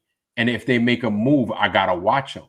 So now these guys are walking on eggshells. So I wonder, how is it that they move now? Because let's not forget, I lived in Brooklyn during the Chabad thing. You know what I'm saying? The tunnels, right? Underneath that fucking synagogue. I was right there. And I was like, holy shit, these motherfuckers are at it again. What the hell? You know what I'm saying? I remember when they were having all the violence in New York City in the 90s. Yeah. The black and Jewish violence stuff that was going on. And there was a dude named Hawkins. Something Hawkins. I forgot his name. He was a black kid. But I think this is out in Bensonhurst. And he got run over by a Jewish dude. The Jewish dude kept going. He ran the kid over and he just kept going to his house. Killed him. Black kid.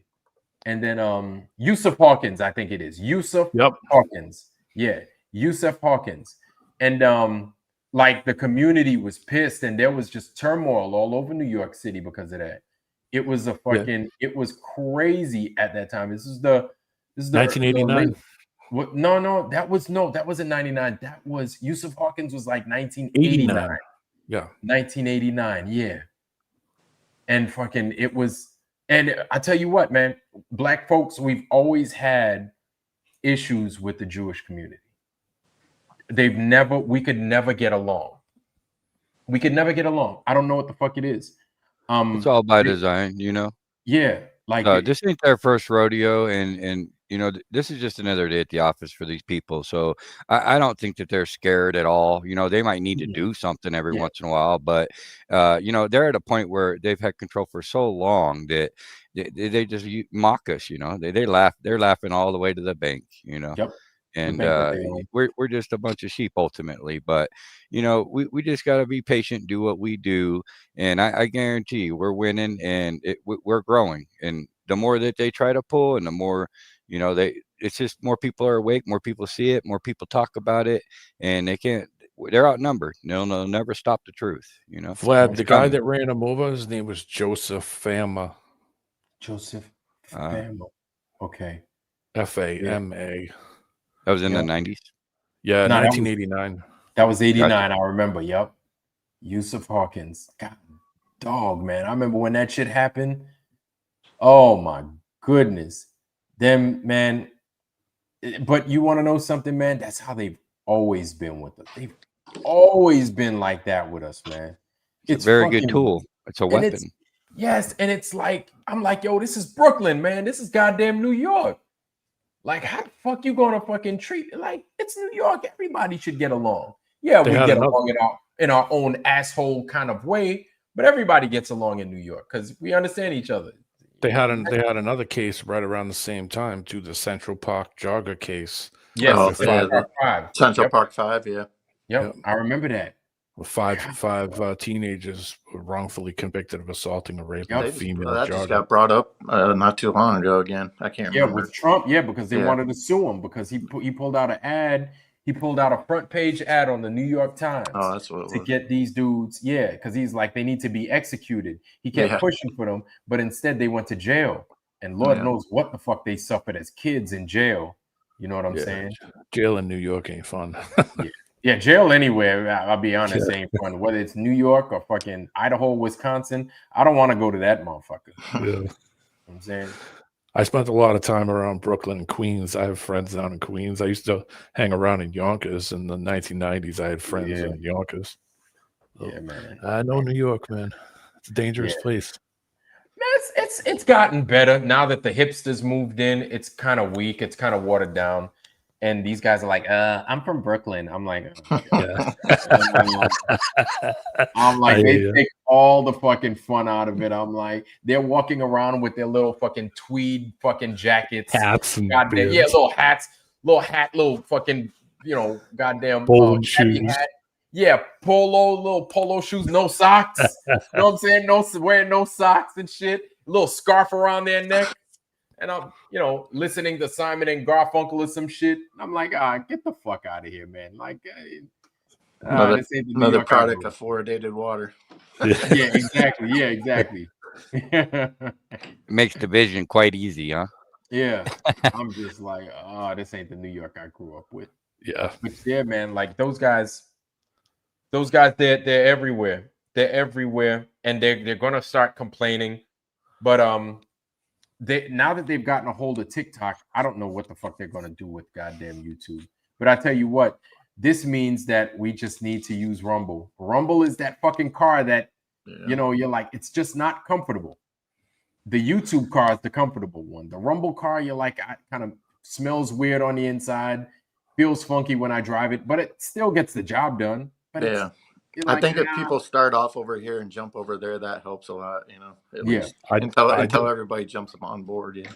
A lot of it's illusion of choice, realistically. They own all these damn platforms, and if they want you down, you're going to go down. Yeah. So, it's just important for us to have these conversations and get on the same page, because these people are brilliant, man. They look how bad they hate Trump. That's how good these people are. They make it look like they're on different teams, and they're really, really good at selling it. Yeah. Trump's getting sued, and how is that? It's like, well, shit, he must be against them, But the truth, at the end of the day, he's not. And it takes a long time. Takes a long time to get to that conclusion. Yeah. Yeah. Just like WWF, man. Those guys, you'd see those guys. I remember as a kid, fucking WWF was at Nassau Coliseum, right? And I remember we were leaving Brooklyn. We were getting ready to move to Long Island. And we went to Long Island and we were around Nassau Coliseum. We went to a diner. And then it was a little bit after that wrestling. I think it was, God dog, what's his name? Morocco, Mr. Morocco. Don Morocco. Don Morocco, you remember him. So Don Morocco with goddamn, was it Hacksaw Jim Duggan? And I'm like, oh, you're talking when they got caught together? Yeah. That was the Iron Sheik. Supposed to be enemies. It was the Iron Sheik and Hacksaw. Yeah. Same with their politicians. They're all having their kids play together and having barbecues, and then they go to work. That was a big thing, though, for them two to get caught together. That was big because back then you didn't have the internet and social media. Exactly. Checking on. I said, no, it's not. No, it's not. And Don Morocco was huge. That motherfucker was stout, man. That dude was huge. I was like, I was just like, damn. What the fuck you hanging out with him for? Ain't y'all supposed to be enemies? Yeah, man. At that point, that's when I was like, oh man, this is all a fucking game, dude. They used to have rules pre the 1980s that the heels stayed with the heels and the good guys stayed with the good guys. So when you were outside, you didn't see that, because then people saw that and it ruined the illusion that they were against each other, that there was this what's the rivalry. big idea? You just beat him up with a chair the other day. What you going out getting burgers with them for? Yeah. These motherfuckers, man. Yeah, man. They had me fucking... I knew they had me played, and so I mean that kind of opened up my eyes. I'm sorry, my bad, JJ. Go ahead. No, you're good, man. It's just when you look at things from an outside perspective, you see that all the time. You know, that's just a little taste of their playbook. You know, they own Hollywood. They invented Hollywood, and they are Hollywood, and we're being played in this movie. You know, these are actors in masks, and so I think a lot of these people are playing multiple people as well. It's the illusion. Yep. Everything's an illusion, you know. It's, man, and this is why I brought up the whole fucking David Copperfield, David Blaine, David Copperfield, fucking Harry Houdini, all part of the Synagogue of Satan, right? These motherfuckers are so good with the sleight of hand. And people just think, oh, it happened. I'm like, well, remember, this motherfucker did make a whole fucking Statue of Liberty disappear. Years and years ago. It's not like he did it yesterday with our new technology. So that's what you asked earlier, what the play is and what we're going to do about it and that type of thing. You know, you were talking about the Trump AI thing. Like, they're not going to have to rely on these people in the future. We got AI coming up, and it gets better and better and better, right? It's going to get to a point where, you know, it's already doing it. I think AI has a lot to do with this Charlie Kirk thing, but, you know, I think it's all, you know, eventually it's just all, we're going to be governed under AI. You know, anything, it's all going to be AI. But I mean, I know that a lot of people mention this, and I know I'm not afraid of it or anything, but you know, it's coming. We'll just put it it is. It's already it here, is. actually. But and I think the more we converse with AI, the more it's basically data mining. It's data mining our thoughts and how we converse with it, so it knows how to engage us. Yeah, a friend of mine. That's what it. A friend of mine. His phone, he sees apps and he goes and gets every single app. I saw this app, I saw that app, check out this app. It's free, go download it. I say, nothing is free. You're giving them information. You're giving them rights to look at your text. You're giving them rights to look at your mail. You're giving them rights to, what do you call it? I said, they take that information because you've agreed to the terms of service, and they sell that information for money. Yes. It's not free. Because motherfuckers don't even look at the terms of service. They just see a bunch of words that are like 50 pages. They're like, do you agree? Be like, shit, I'm getting Resident Evil. Hell yeah, I agree. Meanwhile, the terms of service is saying, hey, can I look at your mail when I feel like it? Can I grab them dirty ass pics that you got in there and slip some fucking pics that you don't know are in there? Can I use your shit for storage? Can I go ahead and do this with your fucking storage? Can I go ahead and do this with your email? Can I sell your shit to the goddamn Chinese and the Russians and the Cubans or whoever? Thanks. Go ahead, enjoy Resident Evil. Yeah. It's not free. And you know what you noticed too? Did anybody notice too that they already have like a new Charlie? Another guy that looks kind of like him. Oh, he looks like it's kind of the simpia version of Charlie. he got that. He got that. Oh my God. He's a skinny dude. He got his hair all duty. Young kid. He got Lego hair. It looks like he's got Lego hair. Yeah.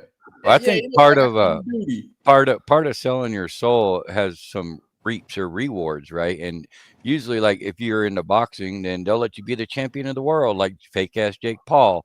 Okay, and that's what their benefits are for. You know, they're holding up their end of the bargain, basically. And they have to make room. You can't be the top all the time, because the next guy that sells a soul that wants to be the champion, you know, they gotta make room. So Charlie Kirk's got to move out to get a new guy that's into politics, and he's next in line to be rewarded greatly for selling his old soul. In my opinion. If it doesn't work, they'll just go right back to the manufacturing plant and they'll say, "Bring out the next one." When's the next roll the next one out? He'll be. What I thought was funny is how they showed Jesus. Jesus sitting over there, picking up Charlie Kirk while he's draped in an American flag. That's horrible. And Really? I'm just like, Oh boy. oh my God. Like I closed my eyes and I opened them up again and I realized I wasn't dreaming. It was real. I was like, oh Jesus. We were watching. We watched that. We watched the whatever that thing that they had for them there with that The memorial memorial service. Yeah. With the fireworks displays. And I mean, we were sitting there watching it, saying, "This looks ridiculous." Yeah, people in the chat were saying, "When are the monster trucks coming in?" Yeah. I was gonna say, show. I said it was like Gravedigger. Yeah, I said it's like fucking Gravedigger or something. I saw the sparks come up. I said, "Where's the laser show?" There's another reason why you can't trust the Candice Owens and the Jimmy Dores. They're all saying the same things, how they believe that her little performance was real. It's like, oh, I feel so bad for her and the kids. It's like, you fell for that. Choreographed. Yeah. That was choreographed. Like, she waited for the crescendo of the music to look up right at the perfect time. Yeah. You can just see the production in it. You can see the production. It's like, but for anybody to believe any of that is, that's the ultimate deception. Like nobody loses their husband like that and is just bounced back unless you didn't love them like that and you had something else going. Like it looks so bad that I'm just like, God, I don't even want any part of it. Well, the whole everybody they had the whole Trump administration. You think that's what I was gonna bring up earlier. Ever since this happened too, is that everybody's speaking for whether he's here or not. Everybody's speaking for him. It's like, oh, Charlie would have wanted it this way. It's like, how do you know that? How do you really know that? It's like I don't consent to anybody like saying what I would have wanted after I'm gone. That was disrespectful to a dead person. Yes, that was disrespectful in every way. That was not. Everybody has had somebody in their family die. Everybody has known somebody that's died, an old friend, whatever. Have you ever gone to a service like that where people are going out there like it was a political speeches and people were talking about things completely unrelated to you? Black people, when we die, we're sad as fuck at the funeral, right? But then we have like an after party type shit. Yeah. It's a like, celebration. It's a celebration. You know what I'm saying? And dancing and drinking, everybody's having a good time. But we still, you know what I'm saying? We still pay reverence and we still mourn. Yeah, it's a normal thing, but we celebrate that person's life. Yep. But what the fuck they had going on? I said no, that's not you. That is not you. That's bullshit. That ain't real. That ain't you. Mm-mm. That was a recruitment for TPUSA and the MAGA party is all. That's the only thing. It was a rally. The only thing they were missing was telling everybody to reach under their seats for the donation slip and the turn. That's all. Bring the basket around. I'm surprised they didn't have the basket going around like a church where they put the plate. Yeah. You put it down. They didn't have any preacher. They didn't have any reverend. They didn't have any father. They had a rabbi. They had a rabbi speak at that. Yeah. Where was any bit of Charlie's family during the funeral? Where was his mom, dad, kids? Not a one. It's like, I know in the Jewish faith, if you die, like you have 24 hours to be buried. Yeah. Like they do your service and they get you in the dirt within 24 hours. Or else, like according to their customs, if you don't do that, and I think the Muslims do the same thing. It's the same thing. You got 24 hours to put the person in the dirt. And if you don't do it within that time frame, like the body runs the risk of being invaded with like demons and being cursed. I looked it up. It's the Muslim faith, ideally within 24 hours of death and never later than 72 hours, according to Islamic law. Okay. They ain't got money like that, man. You gotta get money to get that grave going, man. And all the appearances she's made too. You've never heard her once mention like, oh boy, they got a 1 and a 3-year-old. Anyway, the 3-year-old, let's just say, you don't have to expect the 3-year-old isn't asking, hey, where's daddy at? Where's daddy at? You know, you think that'd be a big thing for a kid to be asking. Didn't we were talking about this? Yeah, she said that her dad was in heaven or with Jesus or something. Because daddy had to go away because he had to pay for your blueberries. Remember? Okay. Because you eat so many blueberries, daddy had to go to work I think that was what. But you gotta tell that kid that every day until they realize that Daddy's out guilt shopping. a kid, guilt a child into something. Talk about scarring a kid. That's like Telling- Santa, you know, like telling your kid Santa's real every day. It's whatever. That's pretty telling. It's so bad. Yeah, and that's the. I don't know, man. Like this whole. I mean, yeah, So I shouldn't say that either. Like, I don't know what it'd be like to have to explain that. So, but still, it just seems a bit weird to me. Yeah, the whole thing is raw. It doesn't work. It's fake. And again, they lose. Kind of like what you said, JJ. They lies again. Like more lies. Now the FBI's like, oh yeah, let's open up the investigation again. We fucked up. I'm like, oh yeah, nah, man. Like I don't even want to fucking hear it no more. Earth's fucking flat, dude. That's it. You lie about fucking. You're not serious. They were I'd always rather- a spy yeah. agency. I'd rather be wrong than trust a compulsive liar. That's the Exactly. thing. I'd rather be wrong. Exactly. Yeah. Even if the liar says, "See, you were wrong," be like, "I'll be Hey. wrong. You're Yeah. a fucking liar." Welcome I'll to be being wrong. human. Yeah. Thank you. Yeah. You can't expect. We've been called trust. worse as flat earthers. I'll tell you that. Absolutely. And that's the thing. Like, we can't be called, like, for the most part, we can't be called liars unless you're Judas and his redheaded counterpart. But we can't be fucking called liars because we're trying to figure this whole goddamn thing out. We don't know what the hell's going on. Don't nobody knows what the hell's going on out here. Vlad, real quick, I found the quote. Okay. Yeah. Erica Kirk told her 3-year-old daughter, because obviously they were asking, "Where's Daddy?" She said, "Quote, baby, Daddy loves you so much. Don't you worry. He's on a work trip with Jesus, so he can afford your blueberry budget." He's on a work trip with Jesus. Interesting. Damn. Yeah, Talk Daddy about went for scarring some a milk, huh? child. Yeah. That's wow. She lied to her child. Nice. That's what she did. Mhm. She just Par lied for to the her course. child. Yeah. Damn, Lately, Jezebel- I've been thinking Jezebel more. Kirk. Lately, Jezebel I've been Kirk. thinking more of the physicality of Effie. How would you travel over that globe, circle, whatever you want to call it, whatever it is? How does your body change when you fly over it? And that's lately what I've been caught up on. Think How about does the thing. body change. How does the orientation? You're sitting in a chair and you're moving over that curve, over the globe, over the ball, whatever you want to call it. How does your body change when you go from the top to the bottom? Oh, dude, your body's supposed to like. Depends who Have you're you asking. ever? Yeah. Have you ever Have you ever been in a? I'm sure you guys have done roller coasters, right? Yeah. Mhm. Okay. What does it feel like when your body falls? Yeah. What does your? Yeah, I'll tell you exactly what happens. My asshole slams shut, type shit, right? And my stomach tightens, and I'm like, "Ah," right? That's natural. That's it. Shit. You know, I play games or I used to play games like Dark Souls, Demon Souls. I could have a character fall off a cliff, and I get that same fucking reaction. Yeah. That's funny. You know what mention I'm that. saying? Yeah.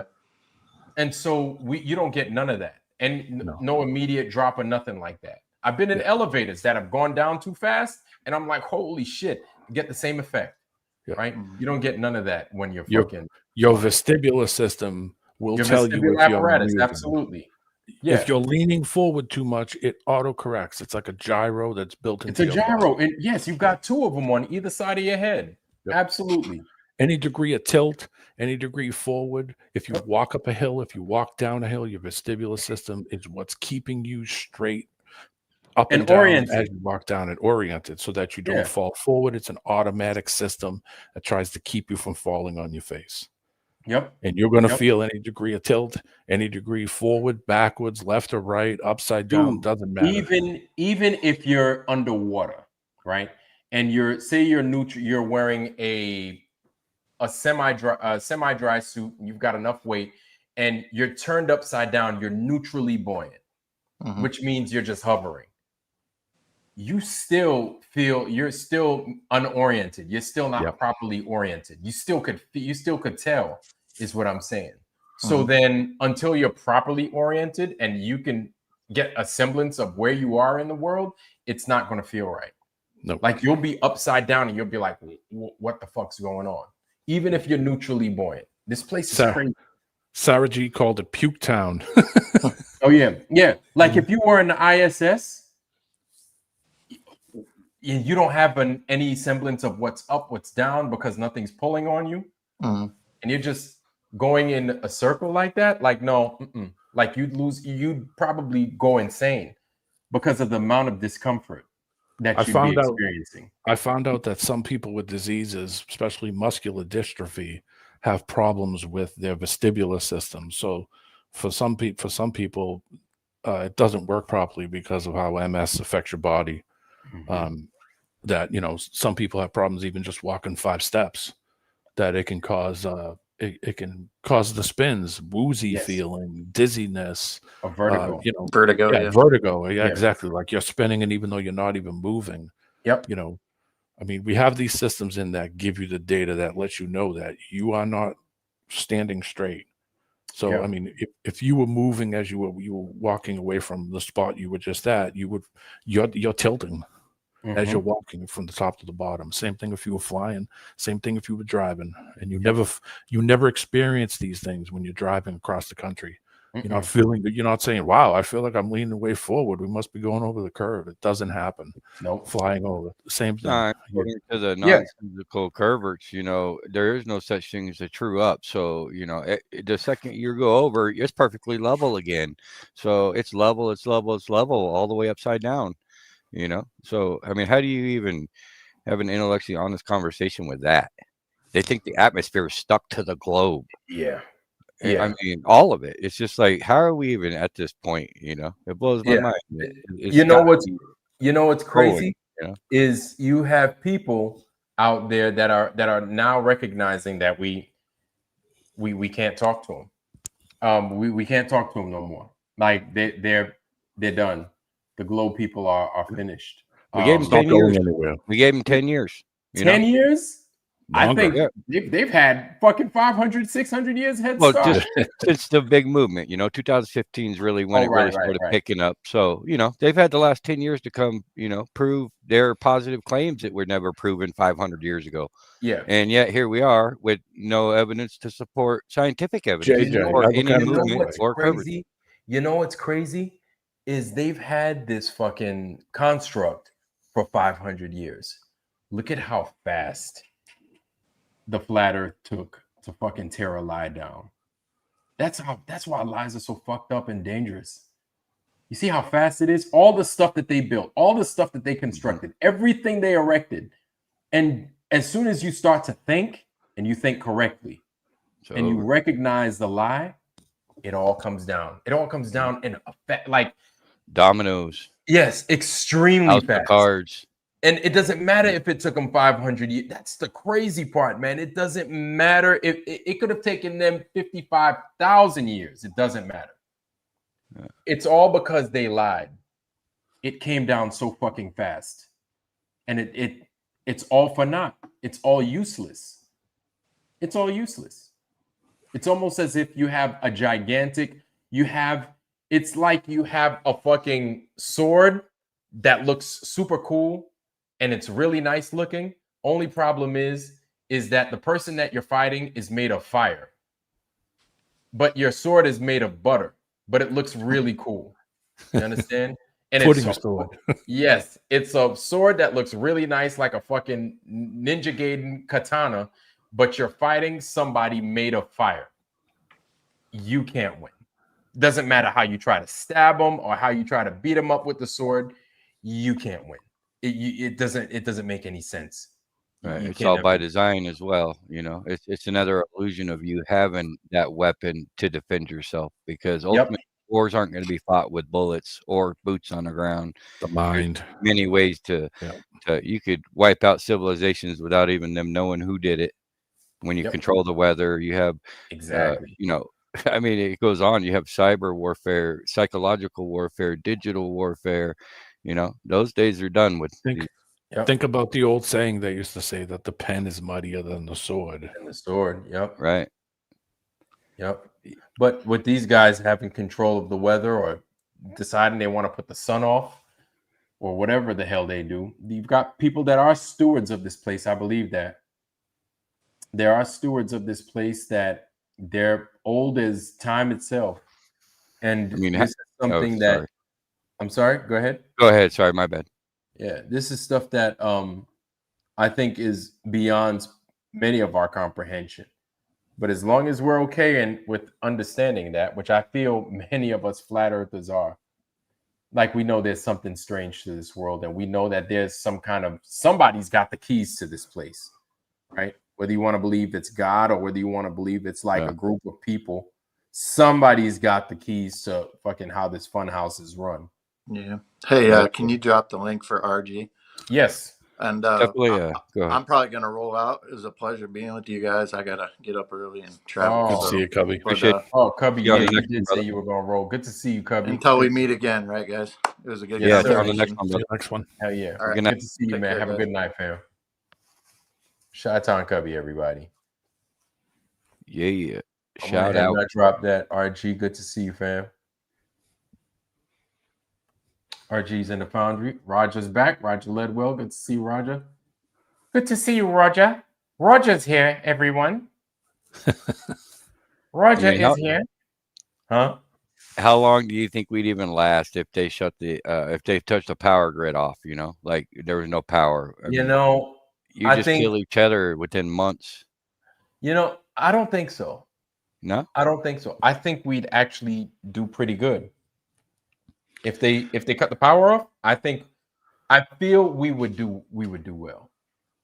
And there goes all your gasoline sales and your food, your markets, everything would go chaos. But then we would give so little fucks to people. Be like, yo, I ain't going to work. I ain't going to work. I don't even have power. I am not going to fucking work, and I'm not paying my damn whatchamacallit. Like people would be like, I am not paying no rent. I ain't paying no mortgage. I don't even have lights. Get the fuck out of here. You want me to pay the light bill for what? I ain't paying no lights because I don't even have lights. And so it's almost as if if shit hit the fan, I'll tell you right now, we would be defending our neighbors and our neighbors would be defending us. And I think it would be a natural gravitation to one another within your immediate circle to make sure that things can move along smoothly. Because everybody's in a situation and you're looking at them, he's looking at you. He's like, hey, I got bread, I got ice. What do you have? You know what I'm saying? And so you're automatically, it's just going to happen. It's going to happen. Vlad, you grew up you grew up in the city, right? Yeah. All right. What would happen when the lights would go out in the city where you lived? Oh man, we all got together. Yep. The same thing happened in my neighborhood in Boston. Got together and we sat outside. Yep. Yeah. Everybody sit outside. Yep. But what would happen when the lights came on? Lights came on.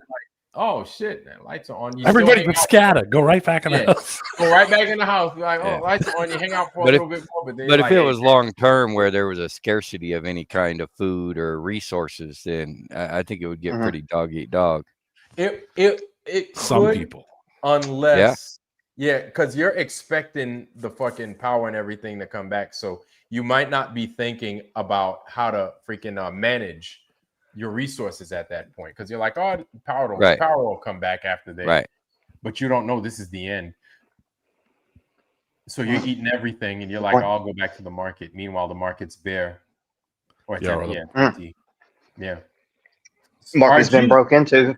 What's good, man? Right. Fam, good to see you, man. Welcome. Yes, sir. What's happening, Captain? Good to see all y'all, JJ, D-Man. What up, brother? It's a pleasure. It's a pleasure, man. Just listening in, man. I, you guys making me think, and, now is a better time than never to start this conversation about, let's not wait around to the last minute when lights do go out. Might not come back on for a few days. Hey, that's why the other day I was saying, man, just prepare yourself, get the things you need. It's okay. It's okay to get 3 of something and just put the other stuff away for a rainy day. Put it away, stash it away, grab it, buy it, out of sight, out of mind, but you have it. Just buy it, put it away. I understand. I mean, it's a perfect segue into meeting your neighbors. If you just say hey to them every once in a while versus sitting down and really getting a deep conversation about, who's going to be the responsible males in the neighborhood that's going to, pull your town together, or at least a piece of it, That's corner right. of your neighborhood that, That's that you right. guys aren't going to be the ones dealing with out and suffering and, not being prepared. So. And that's a really good point. That's I feel one of the most important points is to get to know your neighbor. Get to know your neighbor. Because I don't care what you got or how much of it you got, you can have everything. If you don't know your neighbors, you're going to be fucked. Trying to hold down a fort all by yourself. You need to get to know your neighbors. Get to know your neighbors. Get close with your neighbors. Help the neighbors out. Those that might not have much, you help them out a little bit. You help out, man. Like be that pillar in the community. If that ain't you, make it yourself. You know what I'm saying? Be the one that people can rely on, because if shit does happen, I don't know, man. Like, I don't know. Vlad, do you think that age would play a factor into how people deal with not having electricity, especially if you see these people that just can't get off the internet 24 hours a day? I see people driving their cars, looking at the phone, riding bikes down the street on the phone. Older people who didn't have that stuff around probably wouldn't care if the net wasn't on. They'd be like, "Oh, hey, it's gonna, it's the good. average, yeah." Well, in your mind, you're probably thinking it's going to be back on soon. But it's just a little outage, or and could be deceiving yourself, not knowingly. Within weeks, it would be complete chaos, in my opinion. But that's just my opinion. I could see that. I could see where you're coming from, but this is, to me, it reinforces why you need to get to know your neighbors. The more neighbors you know, the stronger your ties are with your neighbors. Right. The better off you are. Because my thing is you want to be able to establish trust. You want to be able to be like, all right, you know what? I could talk to fucking Bernard down the street. Bernard, Fred, Joe, Mike, we got this. And you're like, hey, I know this guy's a retired Army dude. This guy's retired Marine. This guy's another couple of retired Army dudes. You guys know how it works. Fucking a casualty goes down. What do? Automatically, you huddle up. All right. What's our next course of action? We're here. Got a plan. We got to have a fucking plan. And I think if a really strong neighborhood has a contingency plan already, a really good, strong neighborhood, if something were to happen. This used to be a thing kind of when I was a kid. When the kids come home and the parents ain't home, instead of you being a latchkey kid, you go to your next door neighbor's house. Exactly. Yeah. You go to the neighbor's house, they got the kids. You know what I'm saying? Neighbors is like, hey man, I got some food. Come on in, eat. You know what I'm saying? Don't walk on the grass, because if you do, I'm whooping your ass, and then I'm gonna tell you. You know what I'm saying? But I mean, this was the way we did it when I was a kid, and it was normal. It was like, whatever. We need to come back to that. Same here, brother. Hey, and if you guys are anything like where I live at, I mean, you look from a top-down view, Google Maps or something, bro. You see a little town here and there, but it's all woods. So my point in saying that is, know your area, foraging, that kind of thing. Know what's around you, like what's more prevalent. Like you can have a plan all day, but if you don't have that that concrete foundation below that plan, like go ahead and get you a plant book. You know what I mean? That natural earth, whatever. And the other thing is get you a to do it yourself kind of book. Absolutely. So where you can make these things out of whatever's handy. But those kind of things. Yeah. A good one. I've got a few of those. Like I have so many military manuals. I used to do those courses, those SEER and survival, and I used to do those when I was in. And like it makes you think. Like if shit hits the fan, I did this course. Not saying that because you did the course and you did it expertly, you would be the fucking Jeremiah Johnson. But it helps build confidence and understanding your environment and being able to know that you can survive. You can make your own fire, right? Adapt. Yeah. And you can adapt. And then the thing is to be able to sustain, be able to go out, maintain, and sustain that kind of lifestyle for extended periods, right? If you could do it for 1 or 2 days, that's good. But if you could do it for a long time, shit, if you can survive. And you got to remember, what's another thing that's going to be gone while all this is going on? You're consuming, but as you're consuming, you got to freaking get rid of it. You got to shit somewhere. You got to take a shit somewhere. You got to take a piss somewhere, and your fucking sewage system, it ain't working, y'all. So you have to find a way to drop a deuce in the woods and then be able to wipe your ass or wash your ass. 5-gallon bucket. Yeah, and a little stream here and there, splash a little water up on that booty. Get used to nice cold water and rinsing your ass in a, if you don't have a bidet, well, you're gonna be washing. Right.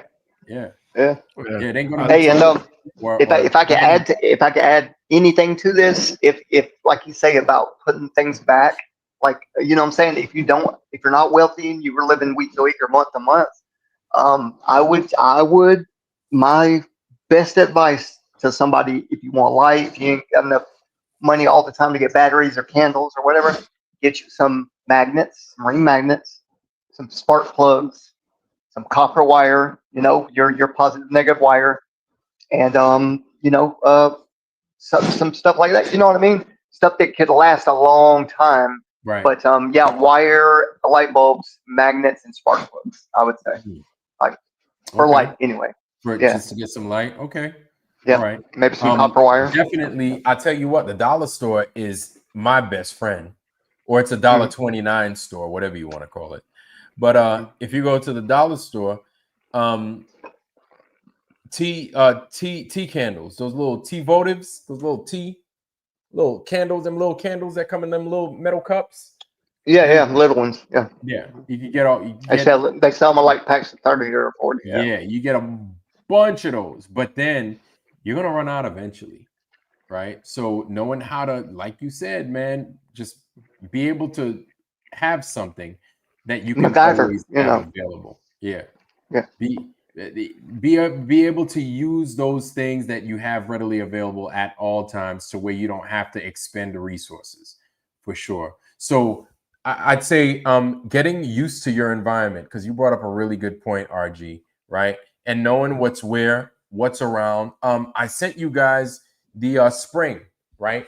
All the springs that are available. Matter of fact, let me see if it's here. All the springs that are available to us.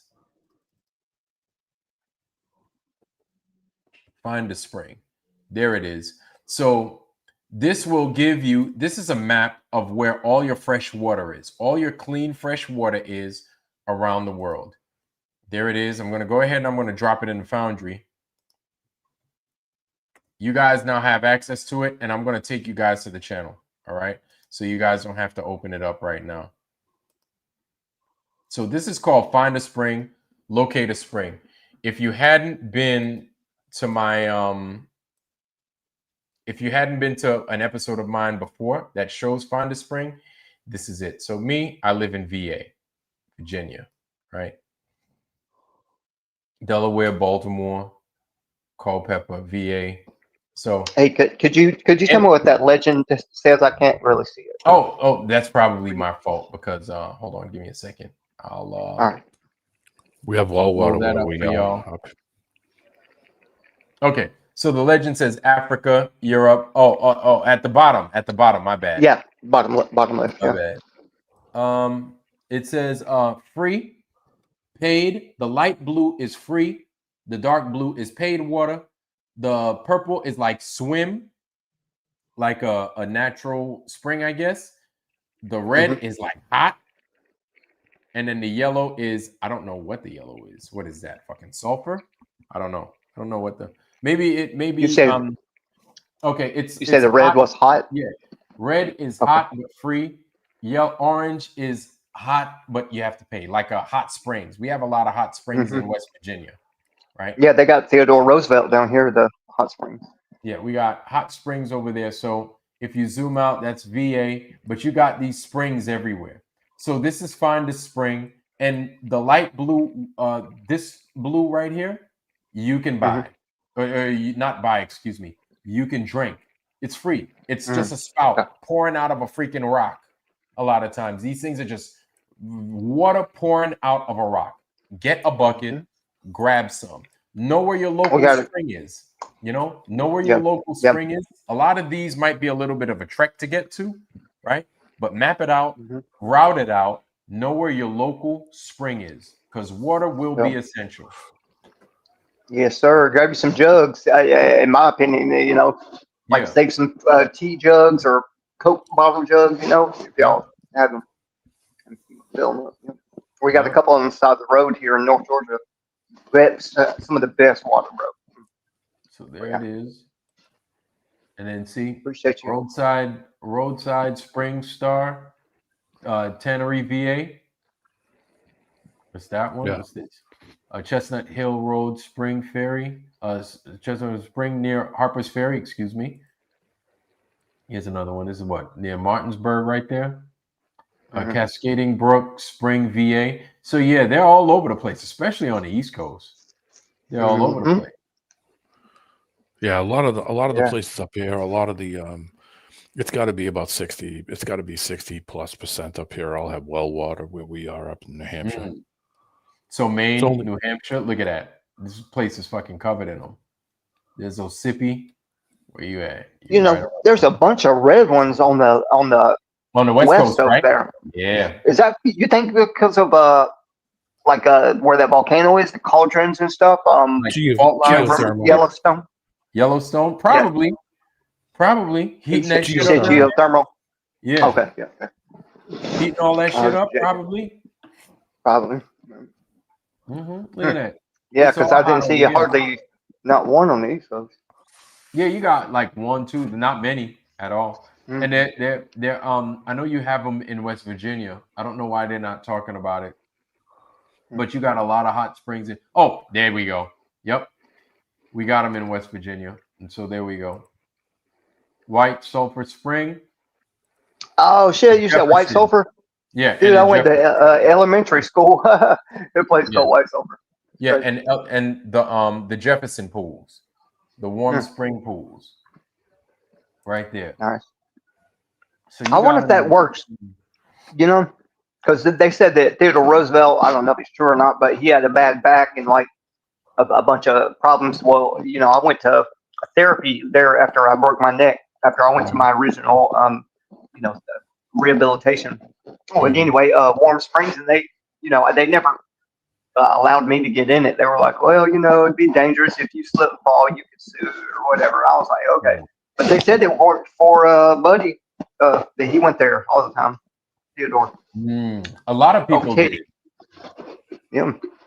I'd be amazed it would be amazing to really find out the secrets behind that, because I know if it's warm and it expands your pores and it gets inside of your skin easier, but through absorption. What is do y'all know much about that? The minerals and stuff? No, I don't know, but apparently, it almost reminds me like an Epsom salt bath. I don't know what minerals is in there that makes it so good, that makes it so soothing and righteous to the body. I don't know. I just think of the Epsom salt and how good and soothing and good that makes my body feel. They always told us, man, don't get in the cauldrons like where it was hot, and because those are really dangerous and they're poisonous, and because of sulfur compound or whatever. But dude, I used to sit and watch videos of the people, up on vacation and over, in the Yellowstone, and the deer would walk up in there, man, and start drinking all of it, and I'm like, well, that deer didn't drop dead. So from what I'm hearing, that sulfur water, like down in Georgia, that should be funkier than a motherfucker, man. Oh, it's funky smelling, for sure. It smells funky as hell. But from what I keep being told, they're like, yo, that water's actually good for you. And I'm like, really?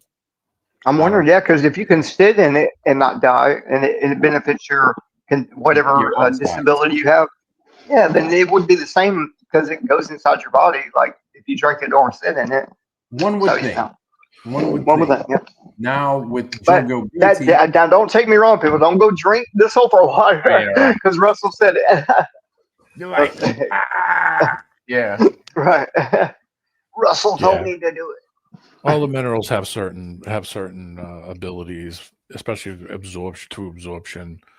It can heal supporting cellular function, protein synthesis, collagen formation, immune responses, oxygen transport. Can help heal wounds. I mean, it just goes on and on. I mean, you better stay away from that. I know, right? Don't do that. Well, I mean, I might need to go try to sit in it for sure. I'd like to try that. My wounds. But you want to go ahead? Well, I mean, beeswax. They tell you the beeswax. You take beeswax and put it on wounds, and it can help heal wounds. I mean, it's just natural stuff that does it. It's just that everything that we see and everything we've probably seen in our life is just go to the store and buy this and put it on there, and it's not. Before that, it was natural stuff. The war on drugs. Hell yeah. It's a turf war, man. Yeah, I mean, they had all the what was it? The pilgrims come over. They all had having problems. It was scurvy. All right. The Native Americans were taking pine needles and steeping pine needles and having you drink the pine needle with fixed scurvy. Pine needle tea.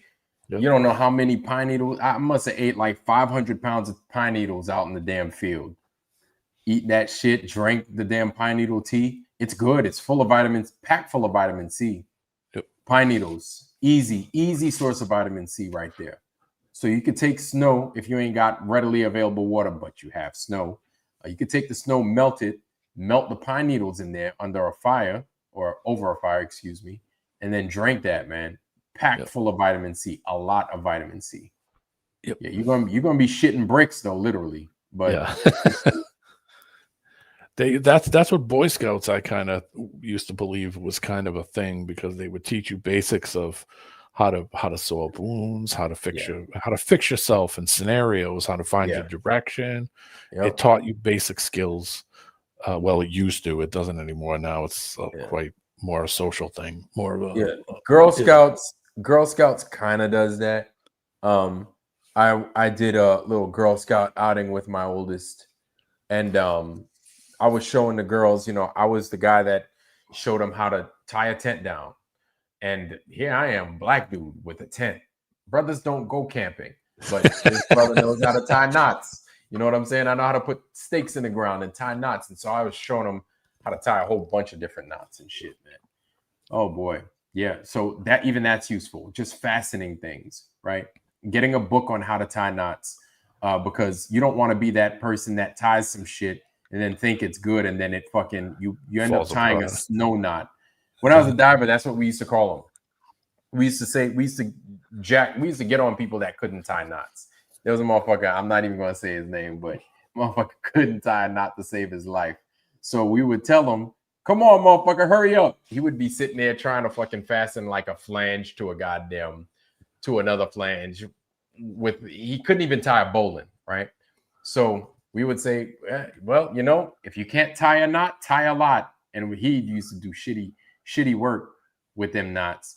And we would call his knots snow knots, because as soon as the water hit his knot, the fucking thing would get undone. And it's like, oh, there we go. We know who fucking tied that knot. It was I'm not even going to say his name, but he used to tie terrible knots.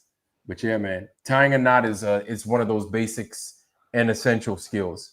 Yeah, you don't want to be caught out there, man, tying shitty knots, man, and then your stuff is going all over the place. They used to teach you things. Like I said, I went in it to kind of, but in the long run, later on in life, that stuff came in handy. Gave you some, you wouldn't believe some scenarios where you're like, oh crap, wow, Boy Scouts paid off. Taught you some things, some basics. Now it's more of a social thing. The times have changed. Yep. It's called the Scouts now, because now they have boys, girls, fucking giraffes, fucking goddamn all kinds of weird shit in there, man. Then you got they ain't got no names. They just got him and they. Yeah, exactly. You advanced, and then you went into the Eagle Scouts, which is like the advanced level of Scouts. Yeah, and I heard that if you become an Eagle Scout, fucking the president writes you a letter. Like, congratulations for being dead ass. Man, Yeah. man, I'm gonna go back to Boy Scouts now. Shit, I need a letter. The president writes you a letter. I had a whole bunch of dudes that I served with that were Eagle Scouts, and they were pretty sharp sailors.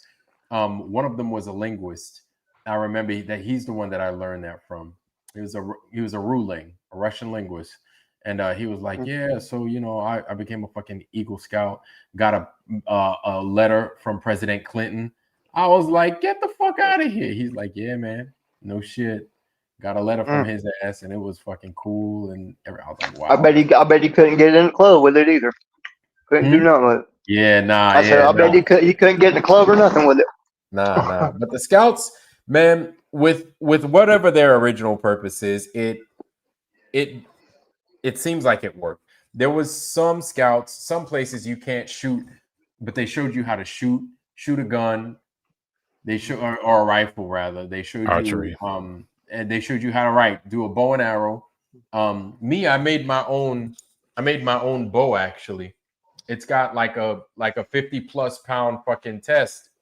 I made my own shit. Yeah. I made like as a young buck, you did that?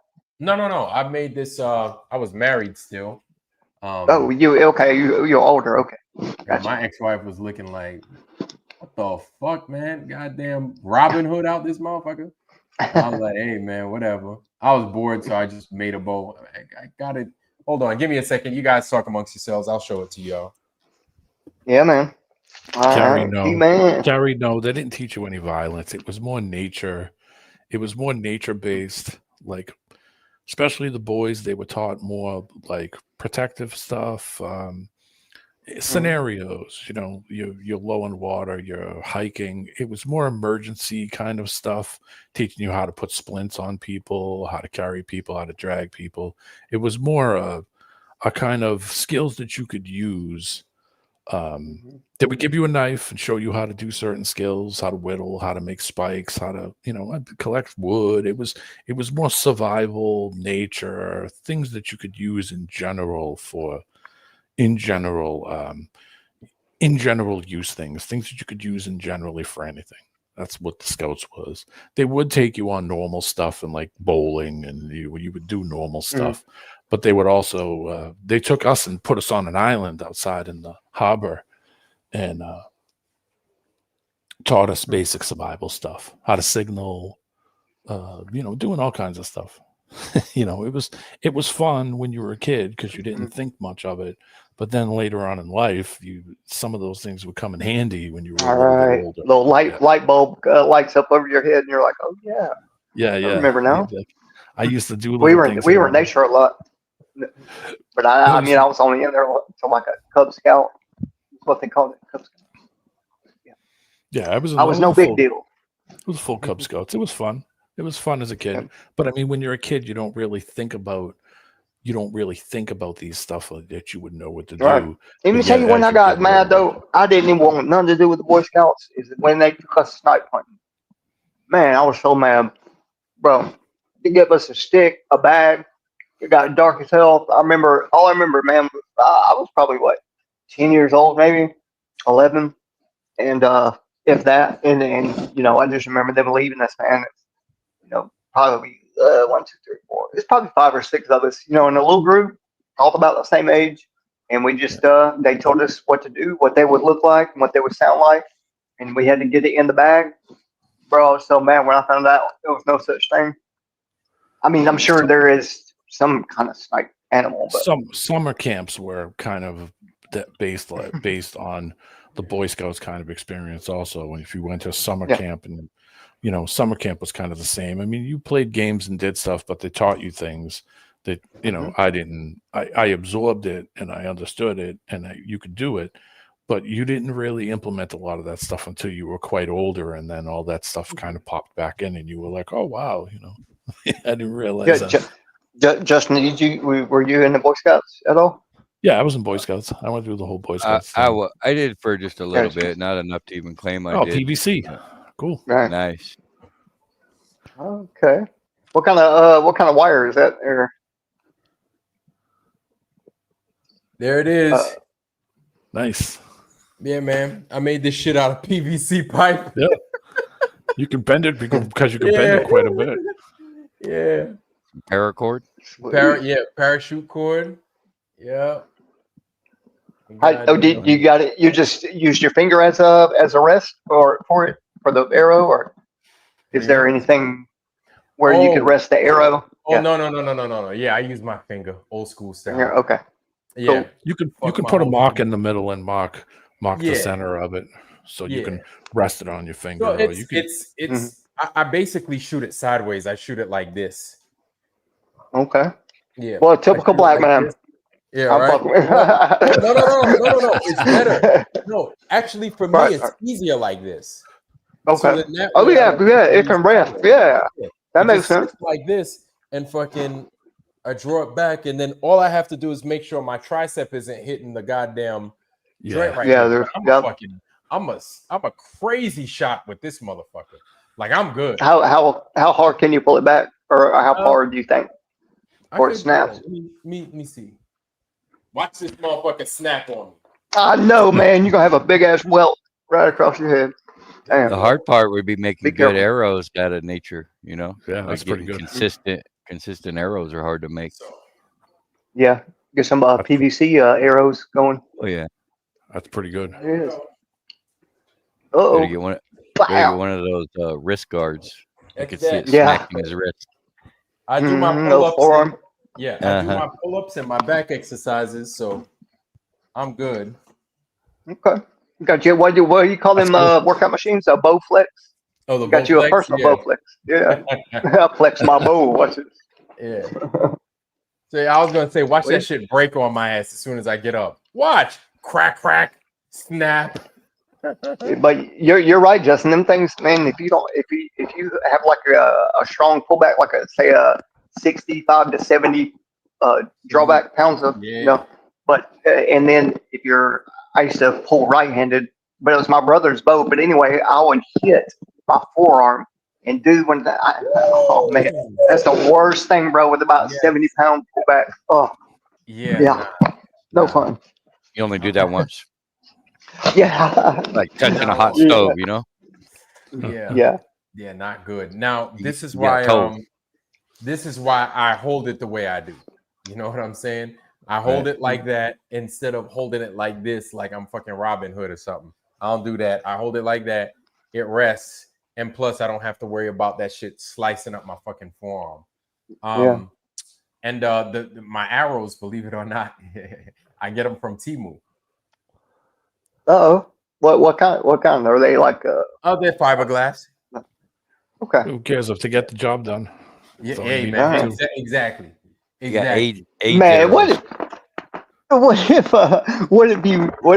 man, it was just dark one night, you're sleeping, you hear some noises, like in your kitchen or something, and you're like, oh shit, what's going on? Man, what if the robber came around the curve, man, and you had a bow and arrow, brother? What do you think he would do? He might start laughing, bro. I don't know. I wouldn't want to get hit with it. Oh, fuck no! I wouldn't want to get hit with that shit. I'd be like, man, I've been waiting to use this on a motherfucker. Right. I could imagine that story. Son of a bitch pulled a bow and arrow on me. I know, right? Yeah. It reminds me of that reminds me of Bill Burr, because he was talking about his friends making fun of him because he had a 22 and you're supposed to be a man with a 45 or something, but he took it into like, if you were a robber busting into his house and you got shot with one of those BB guns, it didn't matter. You were at least going outside to regroup. Right. It was funny. He made a good point though, like I wouldn't want to get hit with anything. Yeah, exactly. I don't want to get hit with none of that shit. None of that shit. Real talk. Yeah, it's gonna hurt. Yeah, y'all have y'all ever did paintball? Shoot, like playing around with your friends? And hitting the neck. Dude, you about took it right away from me. And that hit on the inside of my shoulder.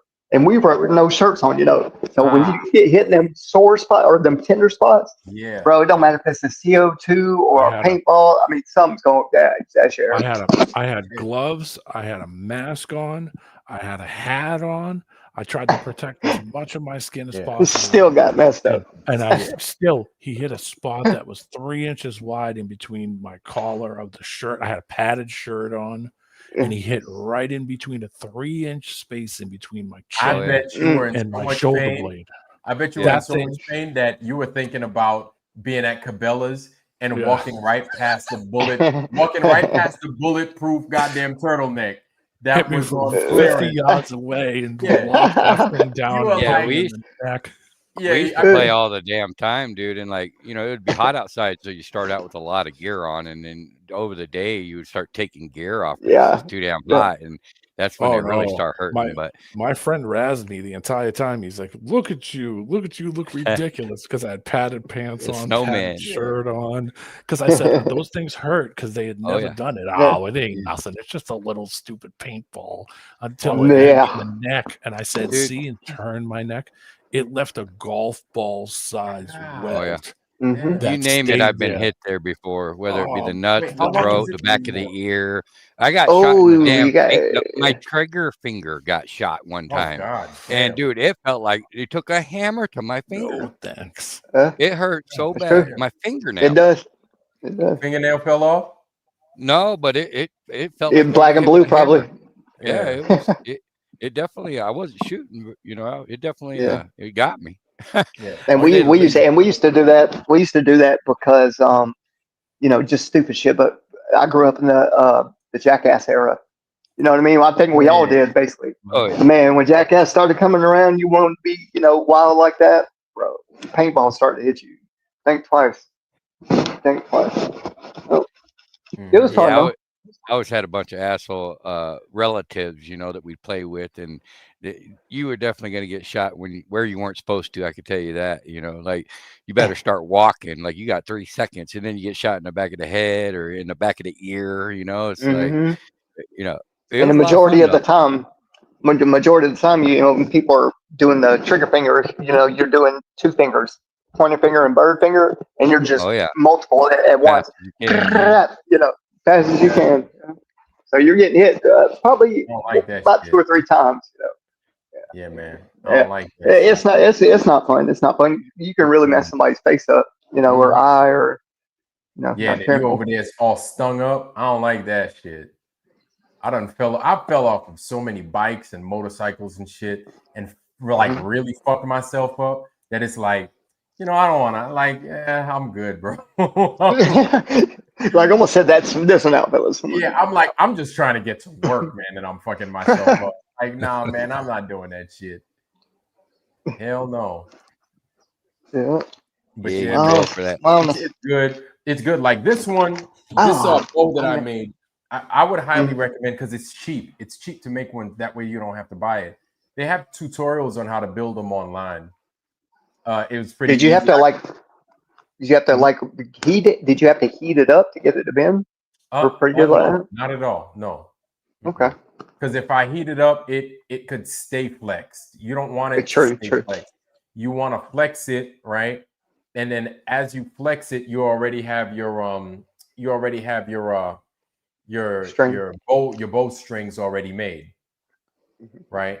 So you flex it and then you put the bowstrings in, but the this thing right here, I'm sure it's got a name, but I don't know the name. This thing, I went ahead and I used a file to make this area where the bowstring is at.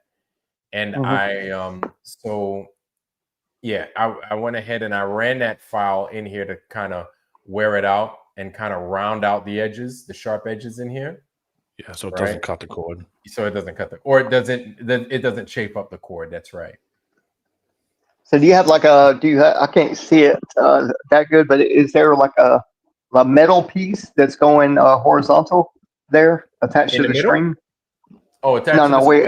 Not at all. Yeah, on the ends. Okay. No. You just deburred the slot. You deburred it so it doesn't. Exactly. Yeah, exactly. That's what it is. That's the word. Okay, I see a little better now. It's just a space that I filed in there. So then that way, after I finish bending the bow or bending what used to be a normal straight PVC, I can go ahead and put the string in. And so this what is that about? Is that about an inch and a half? PVC. Yes, inch and 3/4. It's an inch and a half. I forgot what schedule this is. Gotcha. It's PVC 120 something. It's 3/4. It's 3/4. 3/4 of an inch. 1 and 3/4. Okay. Yeah, 3/4 of an Hold inch. on, a bicycle. You're measuring. Oh, bike grip. Cut the end off, and you could slip a bike grip over it, so it's got a grip in the middle of it. Or I could take a whole fucking bike tie and put it around here in fucking 550. Yep. There you go. In the middle. Getting fancy. And have all right.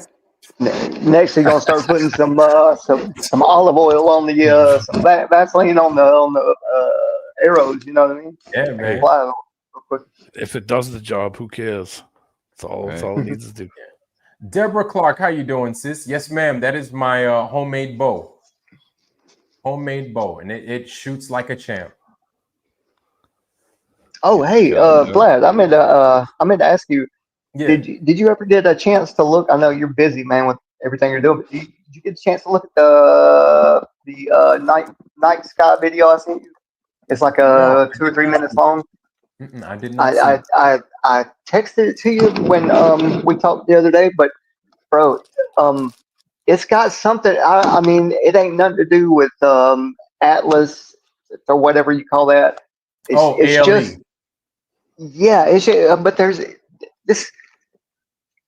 there's so many different spectrums the guy uses, different settings, different apparatuses. I think I told you about the guy that looks at the night sky almost every night. Well, he gets these companies to send him equipment, right? And then he advertises for them by using it. You know what I mean? But I didn't know if you, I mean, if you're okay with it, if we could look at that. And I want to get D-Man's and go ahead, send it my. Did you put it in a private chat? No, it's on your text, your phone text. RG, I'm gonna have to crawl through that damn phone text, bro. Oh no, I got you. I'll put it over here. Yeah, Please. Just give me a minute. I'm gonna mute up and I'll drop it in the back chat. Yeah, I'll be right, man. Yeah, man. Yes, sir. That's crazy about how they see the stuff in the night sky. I could tell you, when you use infrared, like viewing infrared vision, there's a bunch of shit that you can't see any other way. You can't see with regular vision, regular eyes. Hell, even your remote control, when it's fucking transmitting, you got to use your fucking infrared vision. But then these guys have these special kind of night visions and stuff that can see all kinds of weird stuff. I don't know how they do it.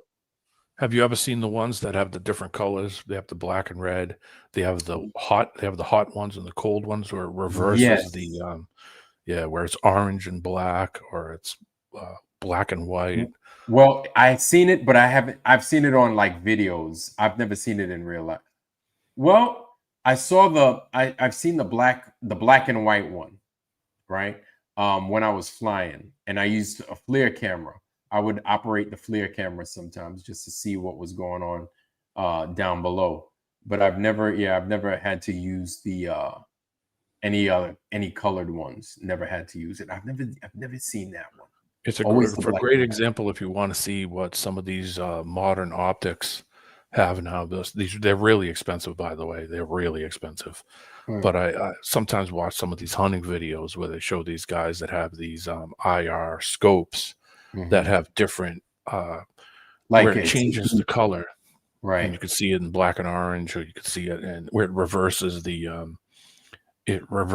it makes the shadowed parts, or the I forget what it is. It reverses how it looks at it. Right. It makes some parts black. Oh, so it's almost like SAR. Like hot and cold.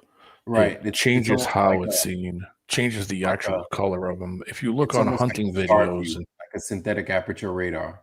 Yeah. And if you look at hunting videos, especially, there's a lot of guys using this stuff to like go hog hunting at night and stuff. Anytime RG's like, yeah, let me go look at it, and then he does something to his phone, and then that motherfucker just disappear. He does it all the time. Yeah. But yeah, I was kind of watching the optic thing. I saw one. I sent Roger a link the other day for an IR camera setup that plugs into the bottom of your Android phone. Right. That was kind of cool. Like it's getting pretty modern now. Yes. Because there was I think it was a Gen 3 or Gen 1. I forget that they said the night vision goggles, the NVGs, one of those gens are the ones that you can look up in the sky and see all kinds of crazy shit up there. It's like a Gen 3 or Gen 1 or Gen 5, maybe it might be. I forget. Those night vision goggles. Some of those optics are very, very, very expensive. They have a new P camera out too, P 1100. Oh, yes, the Nikon. Yeah, I've been hearing about that. But now they're talking about software updates. I'm wondering if it takes away from the quality of the camera. Yeah, it probably uses more processing because it's some kind of tablet, or it must have some connection to something where it uses some kind of processing. Now there was since we were on the topic of like night vision goggles, there's a book that I always refer to, right? And it was by Walter. Oh, geez, he's got a German last name, Walter something. I've got it. I've got to go through it and look through it. But it's called The Human Atmosphere. The Human Atmosphere. And so what Walter, goddamn, but it's on Amazon. This book, it's The Human Atmosphere. Good book. Walter, German last name guy. What he does is he starts to look at the human's aura, the man and woman's aura, and a child's aura, right? And he uses a special liquid. I forgot the name. I've just been having a stroke lately, y'all. Forgive me. So I forgot the name of this thing. But he uses the liquid within 2 panes of glass on each lens, right, to look through. And he looks through it, and then you see all kinds of wild shit. But he says he doesn't use it for extended periods because he ends up with a headache and stuff like that. The U.S. Army, the military apparently used this fucking technology. And they used blue. His color was blue. They use different colors. And you hear people talk about it. And they say stories about it. No, not Walter White. Not Walter White. No. Is it liquid glass? Yeah. Huh? It's liquid glass. No. It's how they can take the... It wasn't a liquid glass. It was a liquid. It had a name, this liquid. It had a like a chemical name. I forget the name, but Walter something. If you type in The Human Atmosphere, the book, you'll see his name. Walter something. He's not known for his work because obviously they wanted the freaking, they didn't want fucking people to know about it. Walter John Kilner. Walter Kilner. I was going to say Kittinger, but I was like, no. Walter Human Atmosphere, or the aura made visible by the aid of chemical screens. Yes, that's it. The Human Atmosphere. Yeah. Good book. He talks about it. He shows it, and he shows how you could even see sickness in people with that thing. You can even detect how people are getting sick or how people are suffering from some kind of ailment. You could see people's age. It's fascinating book, really good book. Written, I think 1925, I think 1912, something like that. I threw a link for you in the back chat for it in PDF form. So if you want to list it on your comment section for people to check out, I found it on Internet Archive. Yes. Boom, got it. Thank you. 1911. 1912, 1911. There it is. Yep, The Human Atmosphere. Family, here it is. Thank you very much, sir. I appreciate you. Thank you. I'm going to go ahead and I'm going to drop that in for the Foundry. Boom, there it is. There it is, guys. The Human Atmosphere. With speaking of military, with their infrared and stuff at high altitudes, I mean, how far are they claiming that they're seeing? Is that thousands of miles or 1,000 miles? I got you, sis. With the infrared, it extends extensively. How far? I don't know, but I could tell you this much. With the FLIR cameras that I used at the time, I'm sure they're better now, but when I was doing my missions, I could see 50 miles. 50 miles, perfect. I mean, you could see everything. 50 miles. But I was 27,000 feet high.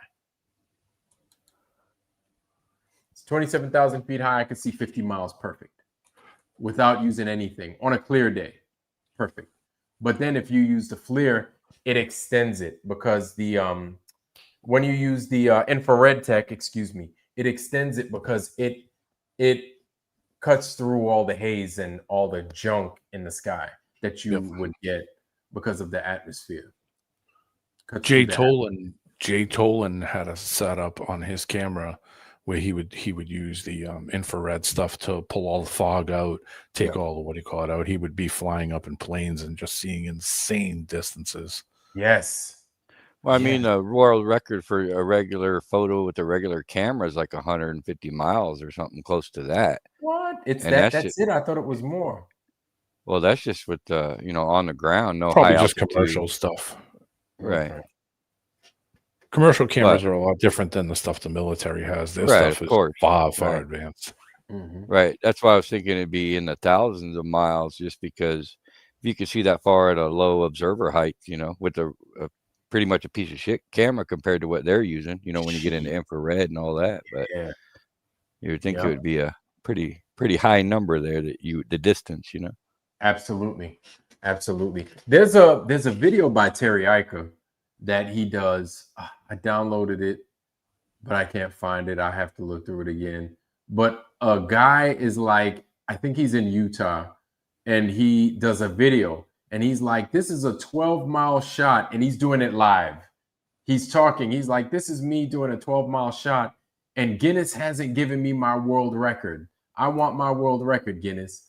And he's doing a 12-mile straight shot, doing it live, and he's talking he's like talking, and the camera's filming him. No curvature, 12 miles. None. Yeah, there should be quite a distance between you and the I see these observation ones where these guys are going 20, 30 miles with observational stuff, that there should be a huge 200-300 feet space in between them that you wouldn't see something eye level on the water, and you just wouldn't see it if there was that curvature there. Well, you'd have a big hump in between the two. Yeah, they call that hump the Sagitta. I don't know why they call it that, but whatever. They call that hump that Sagitta, and it ain't no fucking Sagitta. I don't know. They call it that shit like it's fucking there. Ain't shit there. Fuck out of here, man. Yeah, I'm surprised they didn't call it the bulge. Yeah, exactly. Fucking liars. They love their bulges. Ain't no bulge. Yeah, damn liars. That's why I've been kind of stuck on the physical thing, because it physically wouldn't be possible for you to be able to do simple observations of things in between those distances, 20, 30, 40, 50 miles. It just wouldn't happen. You would have a bulge in between those 2 points from where you are to what you're looking at. There would be a hump in between you. The natural curve, that they say the curve is, and it just doesn't happen. Doesn't happen. If you were following over that curve, well, your body would be, your positioning of your body would be changing. If you were following it as you were going from one point to the other, well, you'd be climbing up, then you would hit a flat spot on the top, and then you'd be dipping down, and that doesn't happen either. Nope. So, and this place, it sucks. It really sucks for a lot of people that they have to deal with that truth. But look, man, I didn't make this. Didn't nobody here make this fucking place. We just live here. Yep. It's not this place. They've made it so complicated that we have to uncomplicate it. Mm-hmm. Well, I mean, they're willing to offer money for people to go on to their things, to go on to their shows, so they could berate them and do all the stupid stuff. Well, why don't they take the money? Why don't they take the money and go and take a plane ride? Why don't they go take the money and go rent a ship and go a certain distance and put some angle meters on it and show us this curve, show us we're going up, show us we're going down, show us it. Bro, they're making music videos about us now. Yeah, I know, it's ridiculous. Yeah. Hold on.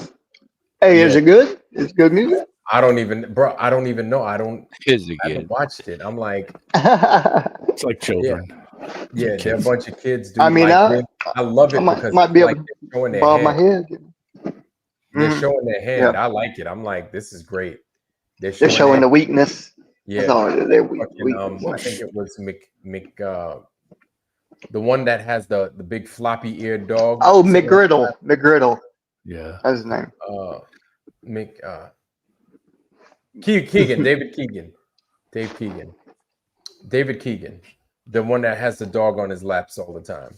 So that one, he was Keegan. like he was like saying that I'm stupid because I don't know what Coriolis is.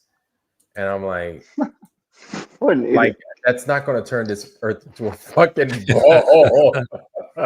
Show us the curve. I'm like, hey man, I just need a fucking curve, bro. Like, what is you talking about? You ever heard of Occam's razor? You know, it's like that's what's really mind blowing about a lot of this is that when you really get down to what's simple, it's not even that difficult, right? It's pretty elementary on a lot of the absolute objective facts that we have to argue about.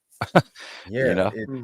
And you know, it's all we need is a curve. That's it. Just a curve, a little bit of curve. Show us the physical part of it. It should be the easiest thing to prove. That you should be able to prove that every snap of finger time, at the snap of a finger. You should be able to prove that every single time. Here I am. Yep. That's the thing is this flat earth thing shouldn't be a fuck. You know, this debate shouldn't even exist if this ball was what it was. That's really, if you say that, even if you say that, this debate wouldn't exist if the ball existed. There wouldn't be such a strong debate.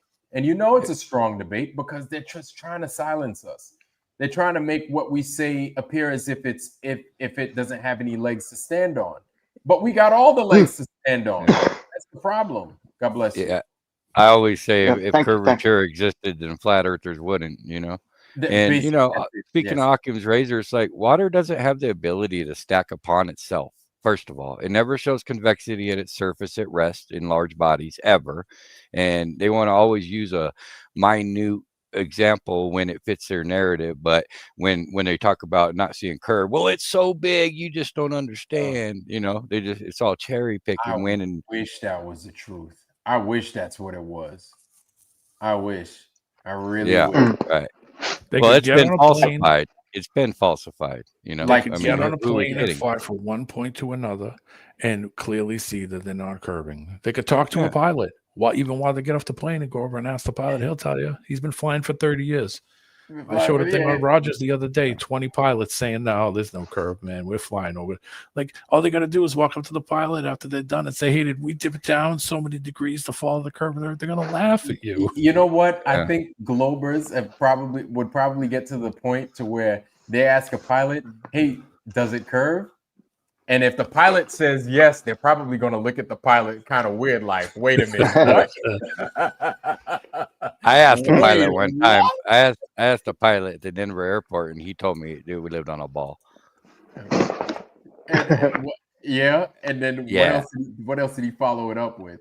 Nothing. I didn't really talk to him very long, you know, but I definitely hit him up on it, you know, because we were like stuck in the tram together. So I was like, yeah, what the hell, you know?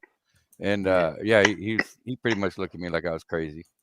I'd have been like, give me a fucking pilot's license, man. You shouldn't be saying that bullshit. I know what you're done. Yeah, I'm telling your boss. You said it's a ball. So you fly it like it's a ball too, right? Get the fuck. Give me that fucking license, dude. I wanted to push him on it, you know, like just hold his feet to a fire, but it wasn't the right place or time. Yeah, you were like, I'm not even gonna. Because you. I just wanted to see what he was gonna say, you know, like you would have gotten arrested. Probably. Well, that's the last link. That's the video I threw in there. It's the Ask 19 pilots. People making videos asking pilots. Yeah. Okay, I think RG. Hold on. Yeah. Let me watch. Let's run through. Excuse me. Let's run through that one real quick. I know RG sent that link. Give me a second. We're gonna run through this one real We fast. played this last night on Roger's channel. It was a pretty good video. All right, hundreds of anomalies. Okay, it's only 3 minutes. While you're getting that set up, I just want to say this about how they think. We live in a ball, and gravity pushes inward at all times. They say so. There's no lifting. They're not claiming that gravity lifts something. They're saying it pushes in to keep it attached to the surface, right? So if you put a car in neutral, right, just a car in neutral, so it's all of its weight is freely to roll, right? And you start, that car just starts approaching the equator, right? Okay. And the car, is coming over, down to Florida, and it's getting around to Cuba, but as that car, they're claiming the car's being pushed in. That's why it doesn't hypothetically just roll down to the equator and keep going, right? Well, I don't know what you're talking about. Well, check it out. At what point, if a car is in neutral going over a ball toward the equator, right? Oh, right. Okay. So at what point does gravity start lifting the car and pushing it in? So that's not the claim they make. They claim it only pushes inward toward the center of gravity. Well, if you got a car in neutral going toward the equator, at what point is that car just going to take the fuck off and keep on going down to Antarctica? And if anything, it should be picking up speed. Yeah, and then it's got to lift that car up and push it in to keep it attached to a ball, right? So their claim is half proven. Oh yeah, we can just push it in. Well, it's got to lift it up too at some point. Anyway, hold on. Let's go ahead. Let's.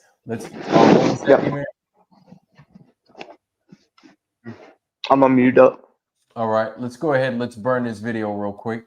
Here's the hundreds of anomalies and objects shooting up left, right, night sky, southwest Wisconsin. Let's check it out. Jesus.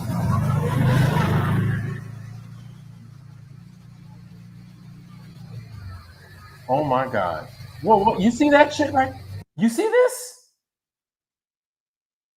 You see this thing? I don't know if it's a cloud. Oh yeah. There's a lot of shit in this video. Rewind it just a little. Huh? Rewind it just a little bit.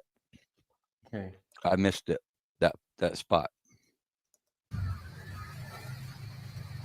No. You see it? This is in an infrared spectrum that he's recording on. Oh my God. What are we watching? These are rockets or what are these? What? No, I don't know. This is anomalies. But he just lives way out in the country and he just records. But it'll zoom back out, so it'll give you a wider view here. And some of these are super high up, I think, in the atmosphere, and some are lower. But you see these two chasing each other? Yeah. But see how those just kind of. Anyway, I'm gonna mute up that way I don't talk. Is it a time lapse or real time? Real time? Yeah, that now it's real time. You had it in slow motion there for a minute.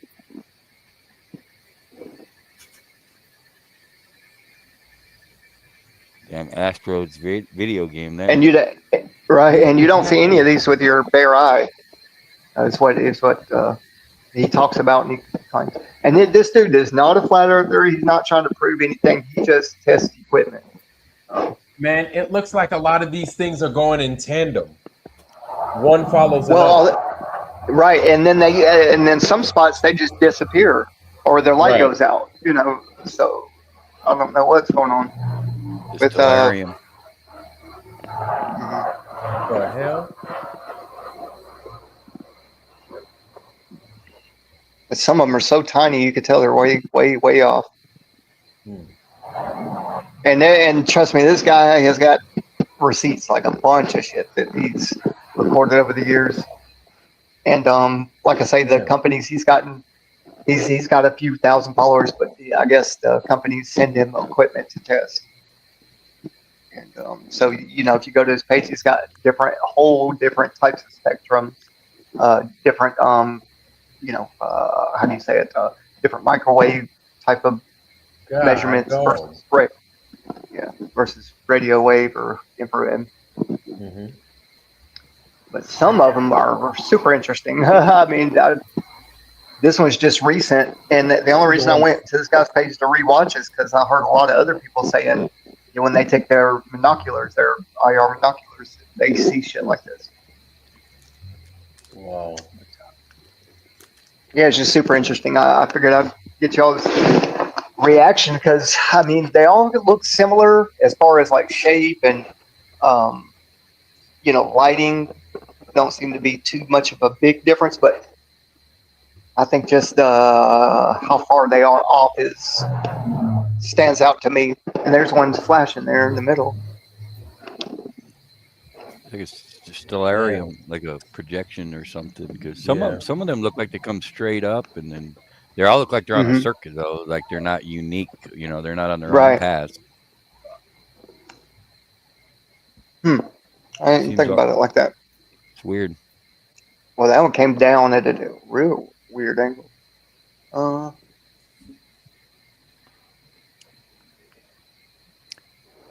Yeah. Interesting. Don't seem natural. No, they don't, do they?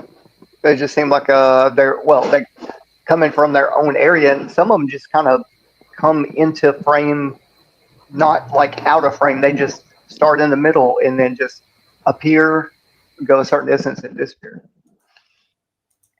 He was so quick. He was basically a blur. On film, you can slow it down, and he was still fast. Beat him by 7 or 8 yards. Do not.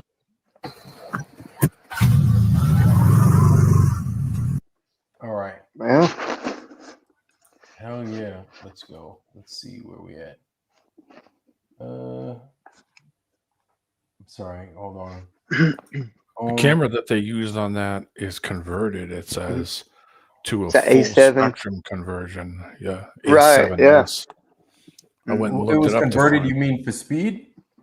No, it says this conversion service will replace the internal hot mirror filter with a high quality custom made full spectrum glass filter.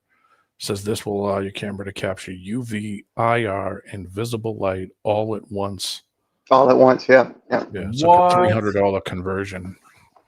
Oh, that's it? I thought shit. Yeah, that sounded expensive as shit. But yeah, I like the ones where it's just plain IR, you know. I put a link in the background for you to check it out, Vlad. All right. Let me see what you got. What you got? The last one, right? Okay. Yeah. Hey, was this taken on the day of the resurrection by any chance? Day of the resurrection. Oh yeah. Just like souls, their souls going everywhere, you know. Oh. I don't know, man. But it is interesting. Plasma, it seemed like to me. But anyway. Wait a minute. Wait, this camera's the one that he's using to do all that shit? Well, some of them. That's just the conversion. That's not the whole camera. I was gonna say camera's like $600, but then you have to spend $300 to convert it. Oh, so it's $1,000. I think that's fair. It's about as much as a P900. Mm-hmm. I meant to say the rapture. I know that just happened the other day. That's what I meant. Right. The resurrection. I was like, the rapture, man. The rapture. Oh, well, we're screwed, y'all. Nobody come to pick us up, did they? Yeah.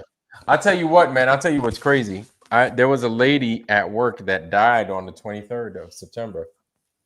They were like, yeah, fucking, what's her name died? I was like, wait a minute, what? They're like, yeah, she was found dead. I was like, yo. I was like, she got raptured, dog. They were like, what? I was like, nothing. It's like nothing. Hold on, let's see. They didn't get the dry sense of humor. They didn't get it. Did they? No, I was serious. I was like, yo, okay. I was like, did she get raptured? And fucking we didn't? Damn. Fucking LaHaye Jenkins fucking Left Behind series. I don't know, right? Old body snatchers. Yeah. Well, soul snatchers. Family, it is 3:45. I'm about to get all this stuff that y'all dropped in here. And I'm gonna I'm gonna watch this. I'm gonna watch all of this. That one, the one I threw in the private chat, that's for you if you wanna. I figured maybe you want to use it as an intro, play it on your show in the future times. It's a real good one. It talks about basically how those guys are operating and how they, you know what I'm talking about, how those people that are making these videos and doing all that stuff and how they operate in there. You talking about the Synagogue of Satan? Yeah, well, no, just in general, these other guys that are trying to do all this slander stuff now instead of trying to prove their shape.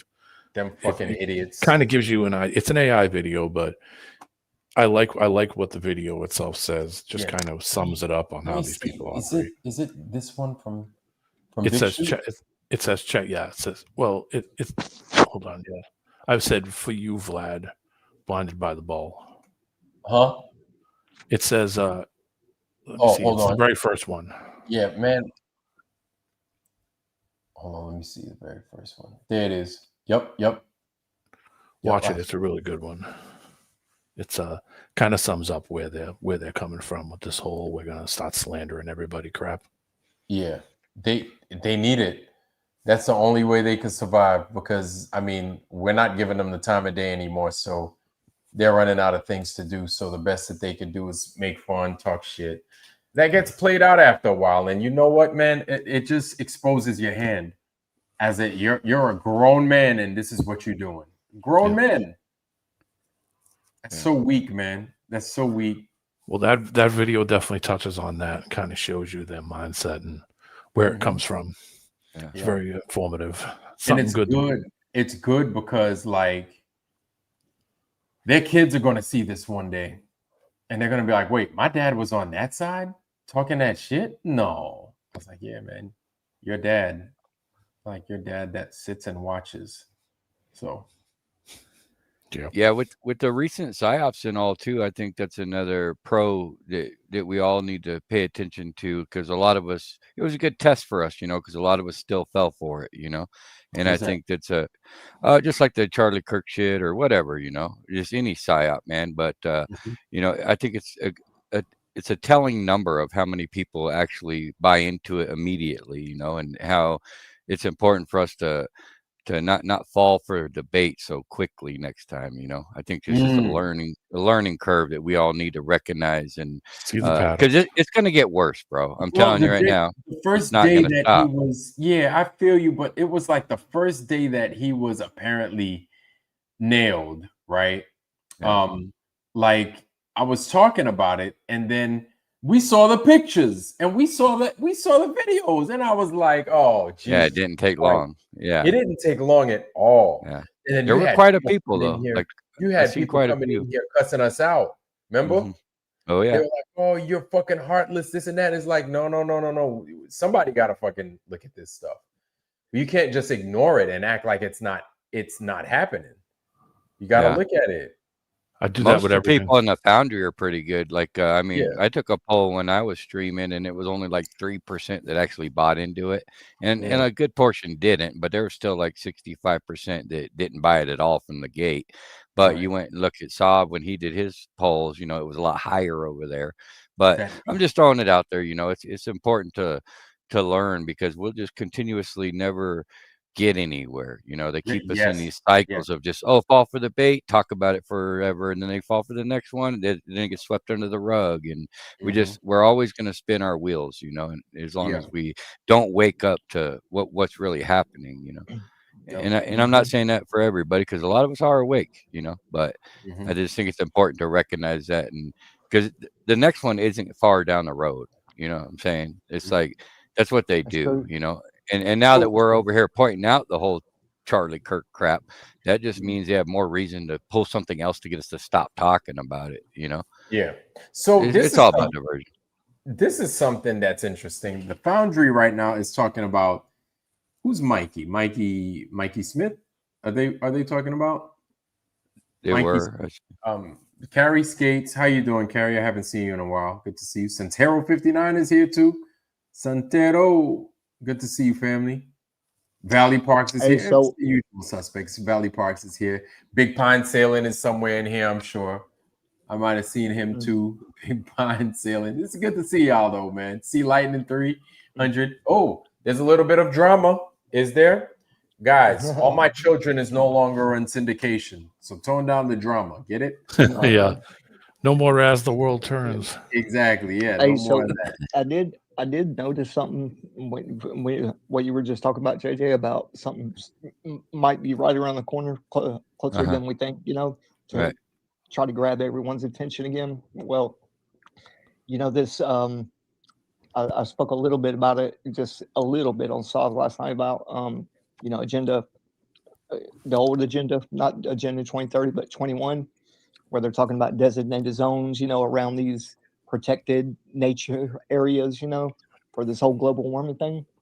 Well, I do think, you know, since Pete Hegseth was, you know, drumming up the war talk, you know, and this and that. Well, you know, they've already sent, or actually they've had a small amount of troops in the cities already, you know, in the major cities. Well, those are going to be the 15-minute cities. And I do think that that's going to be the next big try to like distract us is they're going to talk about something. I guarantee you, this is what it seems like to me anyway, since I'm paying attention, is, you know, something about domestic terrorism, right? And they're going to try to shut down the cities, and those that aren't in those cities, well, I don't mean like shut them down. I just mean something like, you know, have basically like have basic like control, like control of entry. Yes, and I think what they're going to start doing with these digital IDs is having major, and this comes from somebody I knew that worked for the USGS, right? But I know that don't have nothing to do with war, but what he's saying and what he's seeing on his end, bro, is talking about, you know, how they have roadblocks. Right. They're talking about having highway blocks, bro. Yep.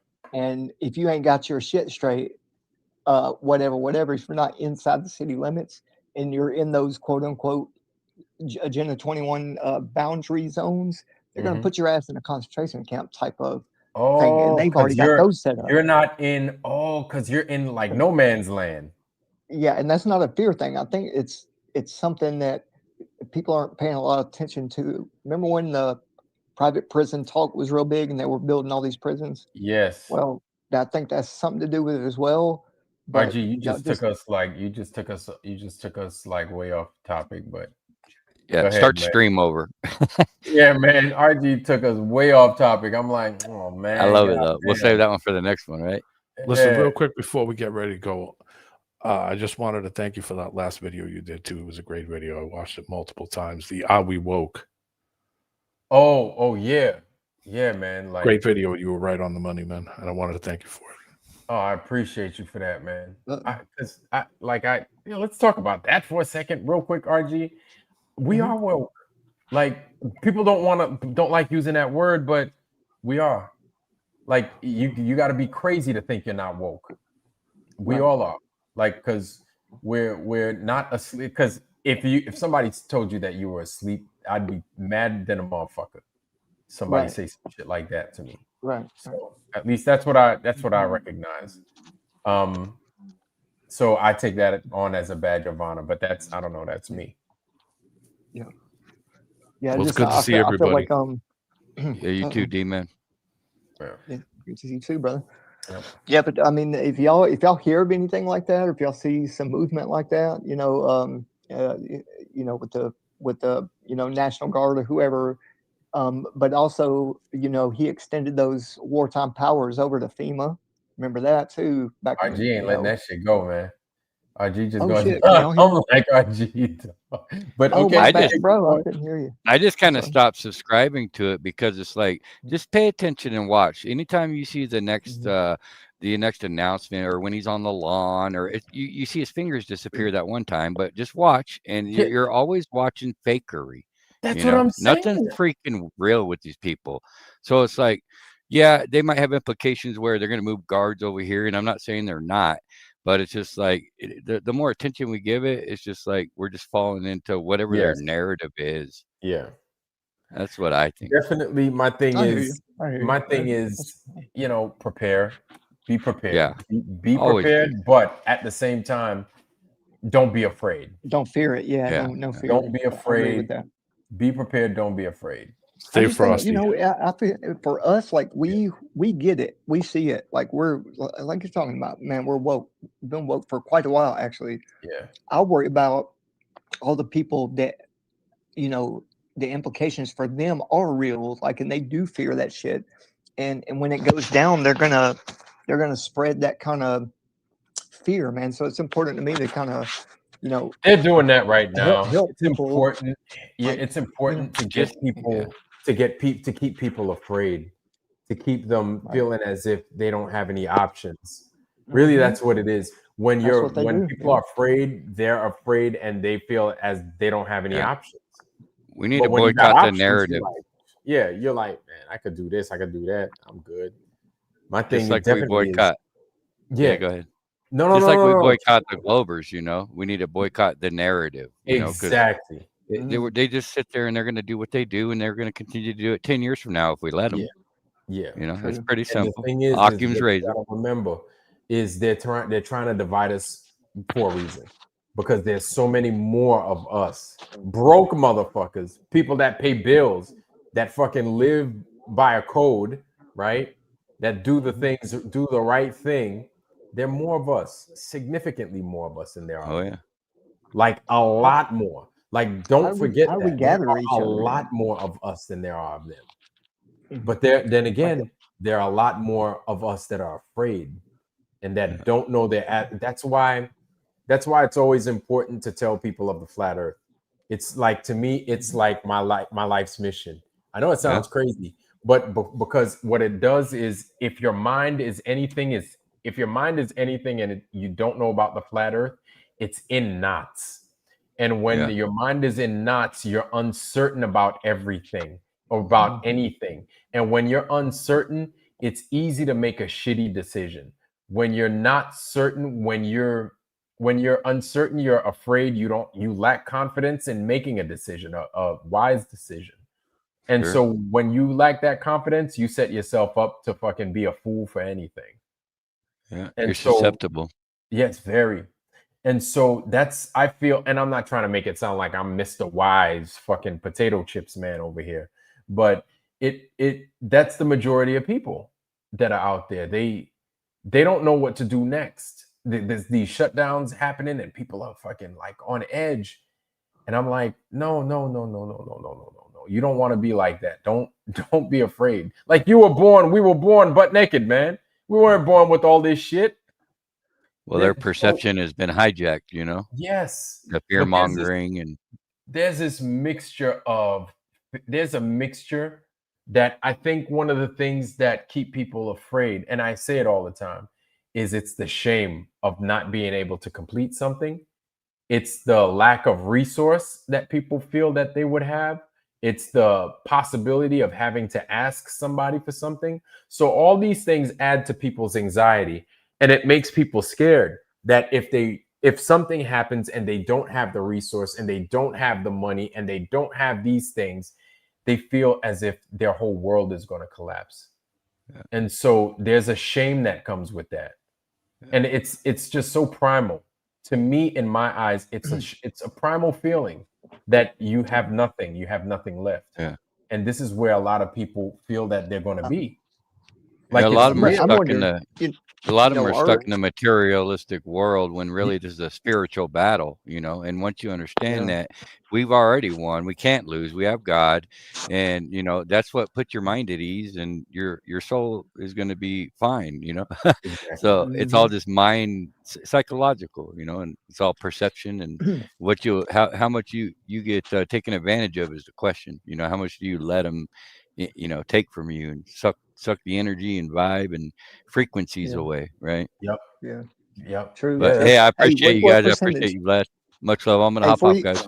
Oh, you getting out before of here, you go, JJ, what percentage? I was gonna ask everybody, what percentage is going to take this digital government currency, and who's going to resist all that? What percentage do you think? Resist the government? Yeah, and don't take it's their going to be digital. It's going to be the same as usual. The probably 15%, 10%, 12%, somewhere around there. Mm-hmm. It's going to be low. And you want to That's know what what it's I'm going to be? You want to know what's going to happen? It's going to be low. And then the people that do resist, they're going to be like, oh, you voted for Trump. Oh, you're one of those flat earthers. Oh, you're one of the people that didn't get the shot. You know what it is. You know what you're going to hear. You're gonna be like, you're Oh, damn yeah. right. Yeah. Division. Exactly. It's going to Man, be brother. that All right, JJ, all good over seeing you, again. man. Hell yeah, man. Yeah. Till next time, brothers. Good to see you JJ, have guys. a good Thanks for one, having me man. on Ironworks. Appreciate it. It's good to see Appreciate you. you guys. Much love, JJ, chat. Much love. Good night, man. JJ, good night. Much love, D man. Good night. Much Yes, love. sir. RG. Yeah, man. You about to cut it off, man? Yes, sir. I'm taking the Okay. ball, man. I'm putting the lights out. Right on. Well, Maria God bless you Walker. both, man. I appreciate you having me on, man. Yes, sir. As Yes, always. sir. God bless you, man. Much love, D man. Much All love. right. RG, much love. Catch you. Y'all have a good one, and thanks for joining me tonight, y'all. Yes, sir. And RG, I'm gonna watch some more of that stuff that you sent me, man, because it looks Yeah, interesting. it's good, and listen, it goes way back. He uses a lot of different tools, and different companies, and he's got some awesome video because it's very steady. It's not like jittery, and unclear. So, and it's a lot of different settings, different frequencies, different ranges on the microwave, on the on the infrared, on radio frequency, whatever, like ultra wideband. So yeah, some Okay, good so shit. the bandwidth he's changing the bandwidth. Okay. Mm-hmm. All right then. All right. All right, So man. I appreciate that. Thank y'all for joining me. Thank y'all. I appreciate it. All right. And See you, D-Man. Peace. D-Man, peace out, brother. D-Man probably knocked himself out. He's probably knocked out.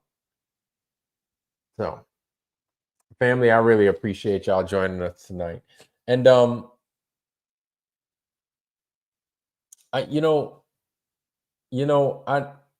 thought about writing a book. I've gotten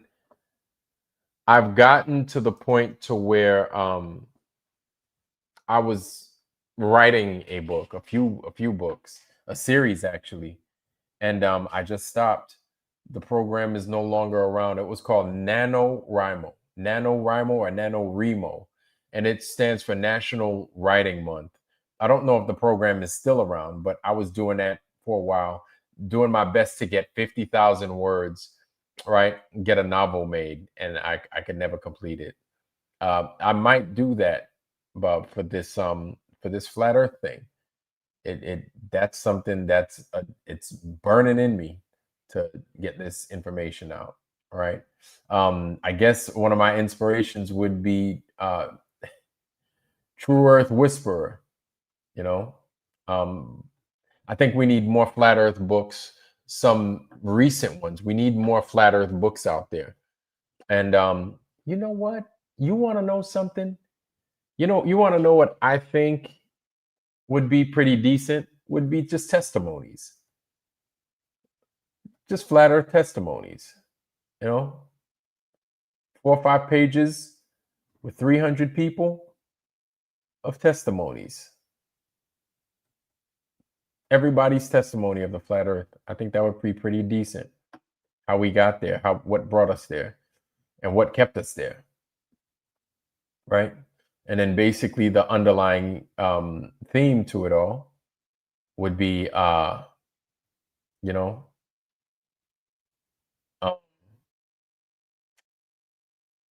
we didn't go back. We never went back to the globe. Never going back to the globe. Yeah, that's a start. Because we could always write a flat Earth book. Hey, 1,000 reasons why the Earth isn't flat. 500 million reasons why the Earth isn't flat. Dick Clark was on American Bandstand during the time of the, Sputnik launch. And it's like, oh, brother. So I think they've wrote that book into the ground. I think it's now a time for testimonials. And what I feel about a testimonials book would probably be because somebody can relate. They'd be like, I wonder if my testimony's in here, or somebody that's similar, right? And how you got to the flat Earth. I think that's solid. I think that's a solid start. a testimonial. And a lot of you guys sent me your testimonies. I think that's a real good start too. And I just wanted to know what your story is. I think everybody's story in the Foundry or outside the Foundry, how you got to the flat earth, is very important. Like, you guys, maybe you guys think that your story isn't a big deal. Let me tell you, you are here. It's a big deal. It's a big deal. No, Dick Clark ran American Bandstand. He's not a disease. He said, "Is he?" Oh, Mr. Super Sidewinder, my God. He ran American Bandstand, and he was always on in Times Square for New Year's. Oh, Lord have mercy. I got that Dick Clark's disease. I can't stop singing. Jesus Christ. Yeah, there are quite a few FE books. Yeah, they aren't promoted, but we've got our brother True Earth Whisperer. I just promoted his. There is a Flat Earth book by Pilot that got 1 star, but it's by that 1 star is from a Glober. So there are a couple of ways in which we can slice it, right? We can give our testimonies and we can make a book. It doesn't have to be Vlad's book. It could be our book together, and we can publish it. Why the hell not? We can. What do you guys think about that? I think a collaboration video would be interesting too, showing different ideas and putting it all together, kind of breaking it down. Yeah, totally. And I think it could be done rather quickly.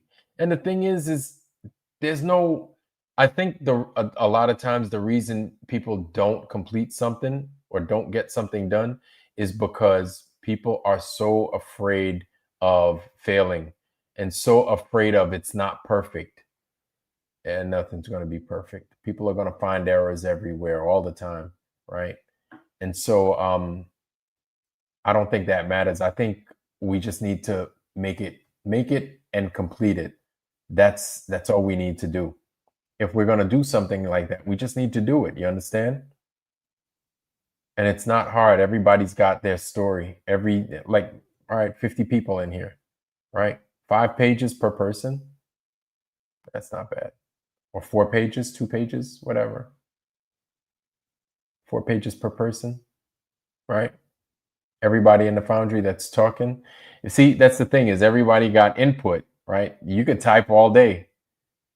Think about what you could do if you put your story to print. You understand? So I think it would work. I really think that would work. And again, man, everybody's story is important, and somebody can relate with your story. It doesn't matter how mundane it may sound. Somebody can relate to your story. Somebody can. So don't feel as if it doesn't mean anything. Don't feel as if it's minimal, because it's not. And again, man, we're here. More, what's up? What y'all want? I ain't got no more, y'all. Vlad needs to go take a shower because I got fiberglass on me. And I need to get this shit off. Well, it's good to see you, Vlad. Thanks for having me on. Hello to everybody. Thanks for seeing everybody in the chat. I appreciate you, D, man. Yo, you have any words, man, for the Foundry? Nope, I'm good. I think I said everything I need to say, and we'll see you next time. You got it, brother. Good to have you on, man. You were solid tonight. Thank you. All right. So, well, that concludes the show for tonight. 4 hours and 10 minutes here in the Foundry, here in this white room that has nothing on the walls, but I'll change that. I love you guys. You guys are amazing. I was talking with a couple of people. I'm looking at getting on their shows here in the next few weeks or so, just talking shit. Talking flat earth, obviously, and a way forward, and away from people. Carry skates, you got fiberglass in you. Ooh, that I hope that doesn't itch. It sounds like it itches. I love you too, sis. I love you guys. You guys are amazing. You guys are amazing. I love you guys too. But again, you guys have my email address. So send me your testimonies. And if you don't feel like writing it, don't worry. I'll write it. Send me a testimony so I can do the rest. Let's make this thing happen. And here's the thing, man. Let me tell you something. It doesn't have to be perfect, but it has to be. If it's going to do anything, we'll make it do something. Okay? You don't have to worry about anything else. We just need to get this thing on print.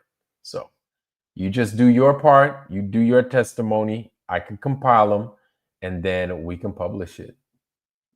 Why not? And then everybody gets their due credit. I think that's fair. I think that's fair. So I like that. Well, family, I'm going to go ahead and I'm going to go take a shower and I'm going to think on it. And the more information I come across about that, I'll go ahead and I'll let you guys know. I'll definitely fill you in because this seems pretty interesting. And yeah, I think this is something that could that we can do. Something that we can do that I think will bear us some good fruit. So that's all I got to say about that. Anyway, man, let me shut the hell up. Stop running my damn lips and let you guys get some sleep because I need to go take a shower. Anyway, family, I wish you guys nothing but the best. Health, wealth, love, joy, prosperity. Most of all, wisdom, wisdom, wisdom, family. Be wise, be wise, be wise. Do not be afraid, okay? Don't be afraid. And with that, family, I love you. I'm out. Let's get some Jefferson's action going on here. See you guys probably at the end of the week. Peace.